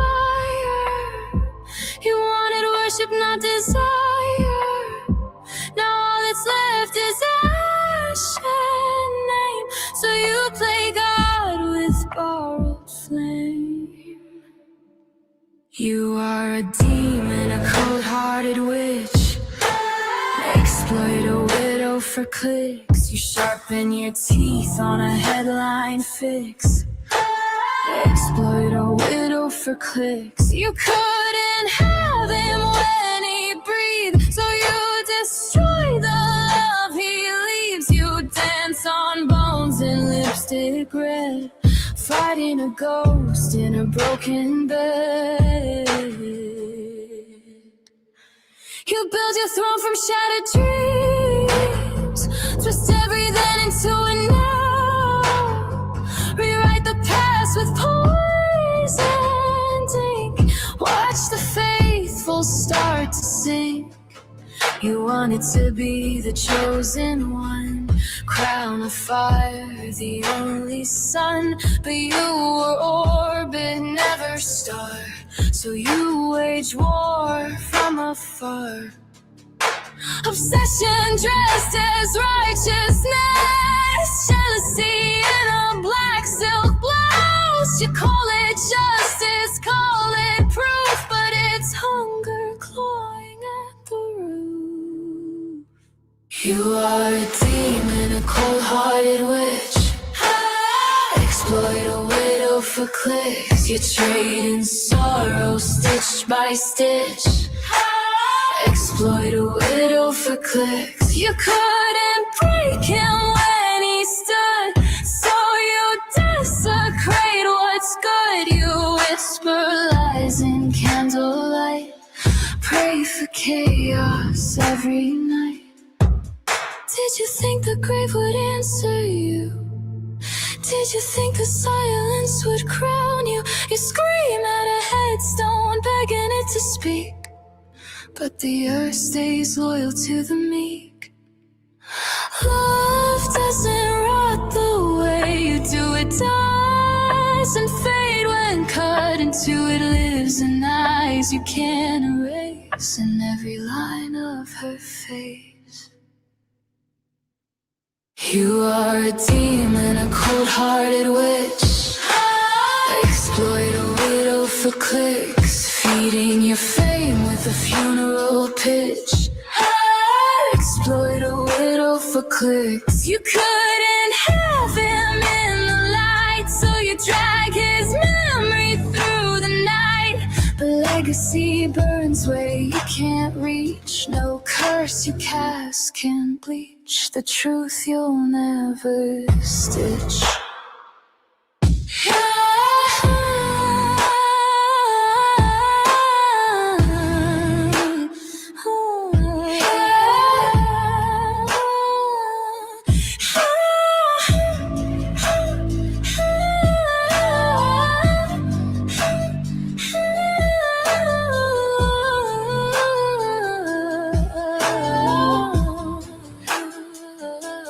You are a demon, starving for a crown that never fit.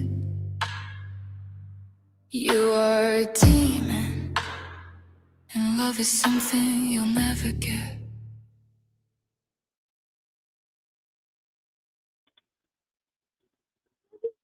I love that song. Even though, like, I made it, I still love it.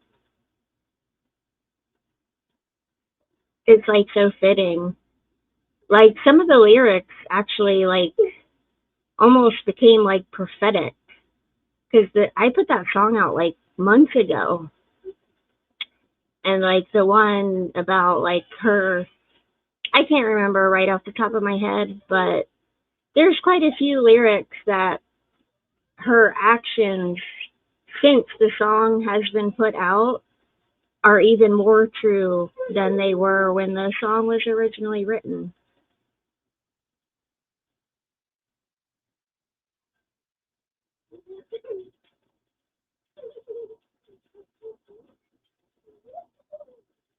So yeah, like I said, I wanted to do this space because I don't think I think a lot of people were kind of unfairly judging Andrew, saying like he should have went harder on Candace. I think he did a good job, and like they were saying on the X space, we can't say for sure that Tyler did it.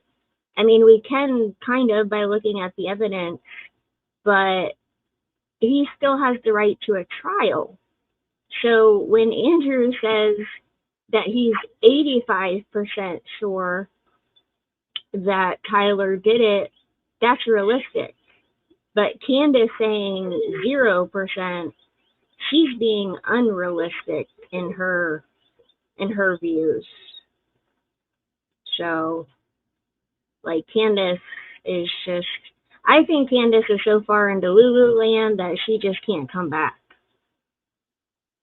And she lost her core audience, which, it was the conservatives that built her up originally. Now she has basically a bunch of TPUSA haters that never liked Charlie Kirk to begin with. So she's going to have to keep with this grift, or keep with the, she's never going to be able to go back to making regular content. She's going to have to stay on the conspiracy train. Like, she can move over to something else, but she's never going to be able to go back to what she was originally. But thank you guys for showing up. Like I said, Gary did another space today, which I haven't listened to yet, but I can do a live on that one too if there's anything interesting. If the people from the Crucible from Andrew's team are on that X space, we can cover that X space tomorrow or something. Most of you guys know where to find me. But like I said, I don't know what you guys are doing. Like, if anybody's going, I realize it's Sunday night. I'm on the East Coast, so it's like 1 o'clock in the morning for me, which for me isn't late, but I realize it is for a lot of people.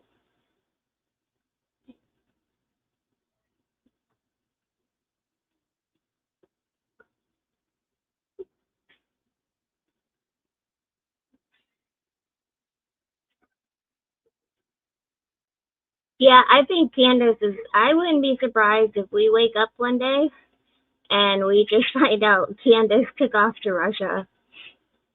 Because, what is it? Ryan Morrow, right? That covers that stuff. He pretty much laid it all out.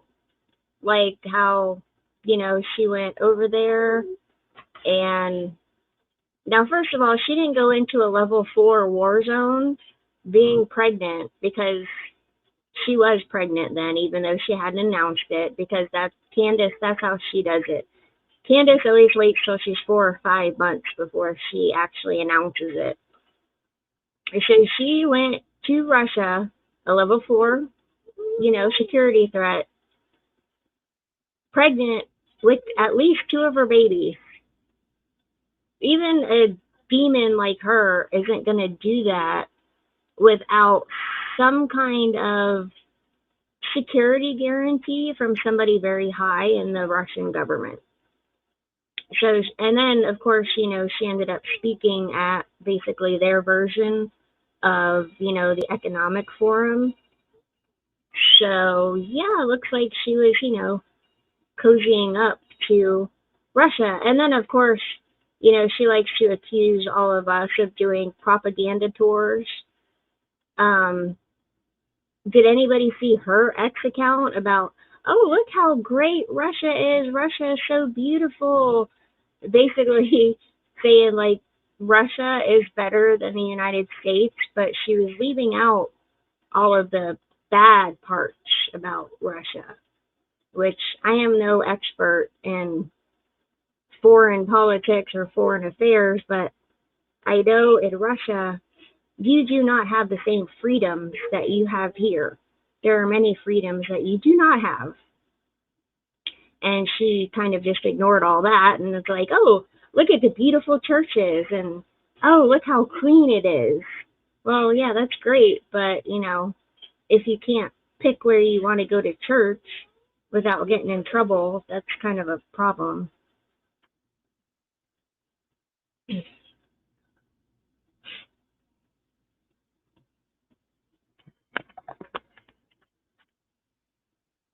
Yeah, total propaganda.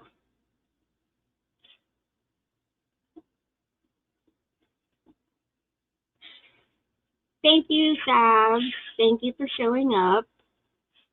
Thank you to everybody who showed up. I appreciate all of you guys.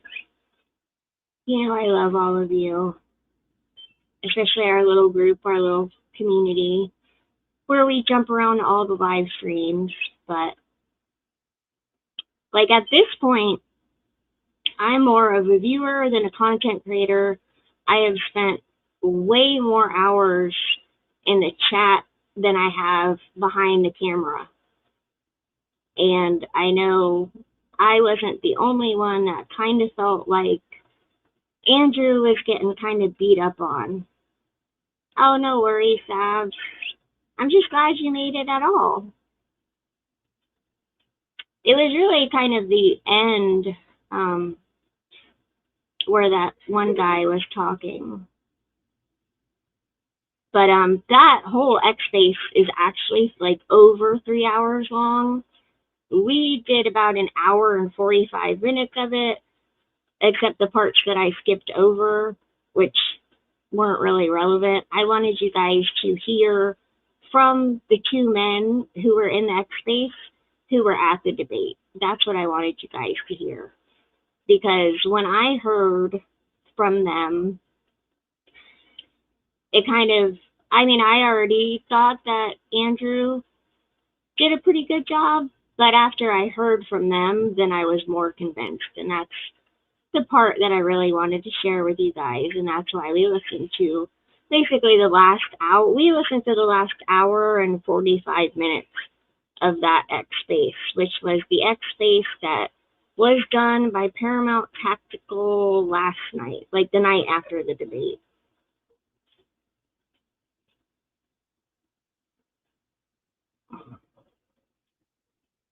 Yeah, Candace lost a lot of black people as they, like, as supporters or whatever, because she spent a lot of time demonizing black people.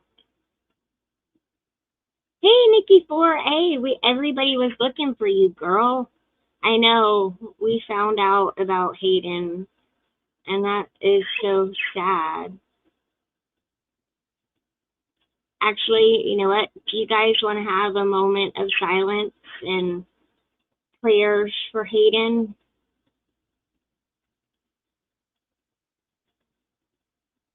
We are going to have a minute of silence in the memory of Hayden Panettiere starting now.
And Father God, we ask that you be with her family and her children and comfort them and just be whatever they need you to be for them right now. In Jesus' name, amen.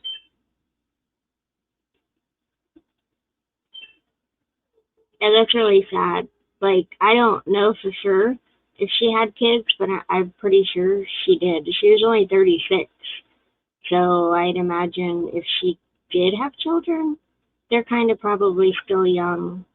And from what I heard from my sister, the cause of death is still undetermined, so we don't even know how she passed away yet.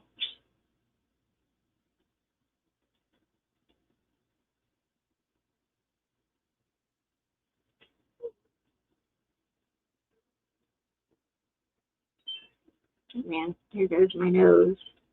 I moved around.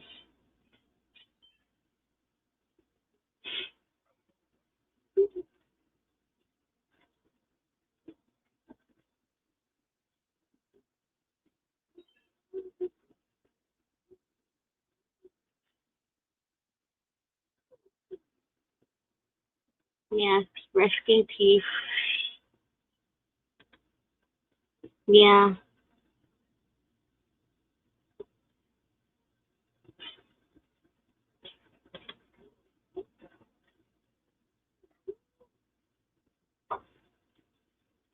Yeah, it's pretty late. I'm probably just gonna shut the stream down because I don't have any other content really prepared because I didn't really plan on going over 2 hours. So, but like I said, Gary did another X Space, and you never know what went on X tonight. So we can cover uh, the new X Space uh, tomorrow or the next day or something. So I guess I will. Here, you know what? I still have it pulled up, so I am going to play the song again, unless does anybody have anything they want to say? It's okay, Nikki. It's all good. I love you, girl. Thank you, Jujubee. Hi, Danny.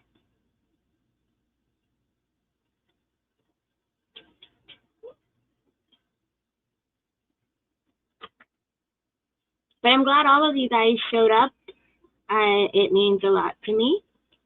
But if there is nothing else, I am going to play the song one more time.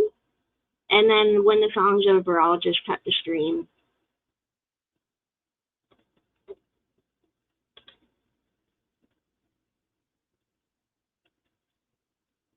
thank you, Van Cruz. Thank you for showing up. I appreciate you.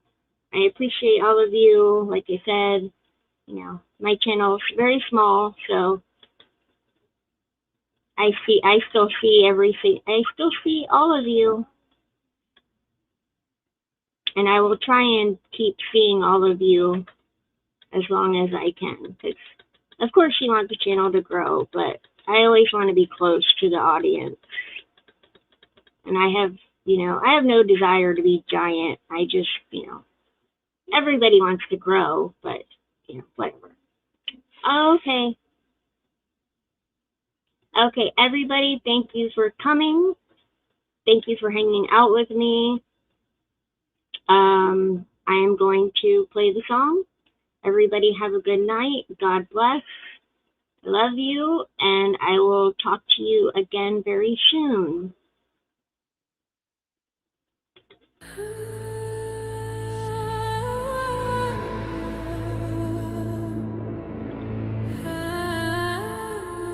Hold on, I messed that up. You move in shadow silk.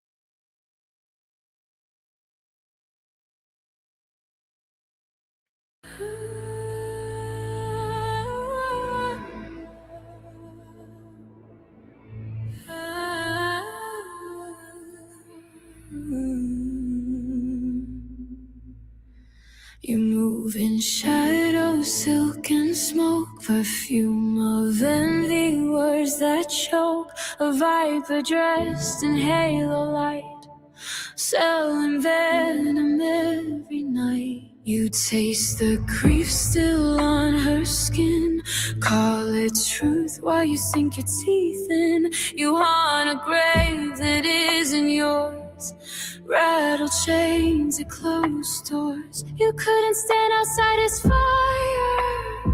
You wanted worship, not desire. Now all that's left is ash and name. So you play God with borrowed flame. You are a demon, a cold-hearted witch. Exploit a widow for clicks. You sharpen your teeth on a headline fix. Exploit a widow for clicks. You couldn't have him when he breathed, so you destroy the love he leaves. You dance on bones and lipstick red, fighting a ghost in a broken bed. You build your throne from shattered dreams, twist everything into a now. Rewrite the past with poison ink. Watch the faithful start to sink. You wanted to be the chosen one, crown of fire, the only sun. But you were orbit, never star, so you wage war from afar. Obsession dressed as righteousness, jealousy in a black silk blouse. You call it justice, call it proof, but it's hunger clawing at the root. You are a demon, a cold-hearted witch. Exploit a widow for clicks. You trade in sorrow, stitch by stitch. Exploit a widow for clicks. You couldn't break him when he stood, so you desecrate what's good. You whisper lies in candlelight, pray for chaos every night. Did you think the grave would answer you? Did you think the silence would crown you? You scream at a headstone, begging it to speak, but the earth stays loyal to the meek.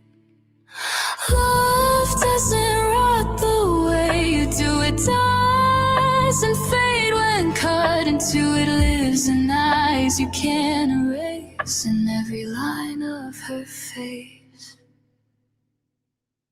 You are a demon, a cold-hearted witch. Exploit a widow for clicks, feeding your fame with a funeral pitch. Exploit a widow for clicks. You couldn't have him in the light, so you drag his memory through the night. But legacy burns where you can't reach. No curse you cast can bleach the truth you'll never stitch.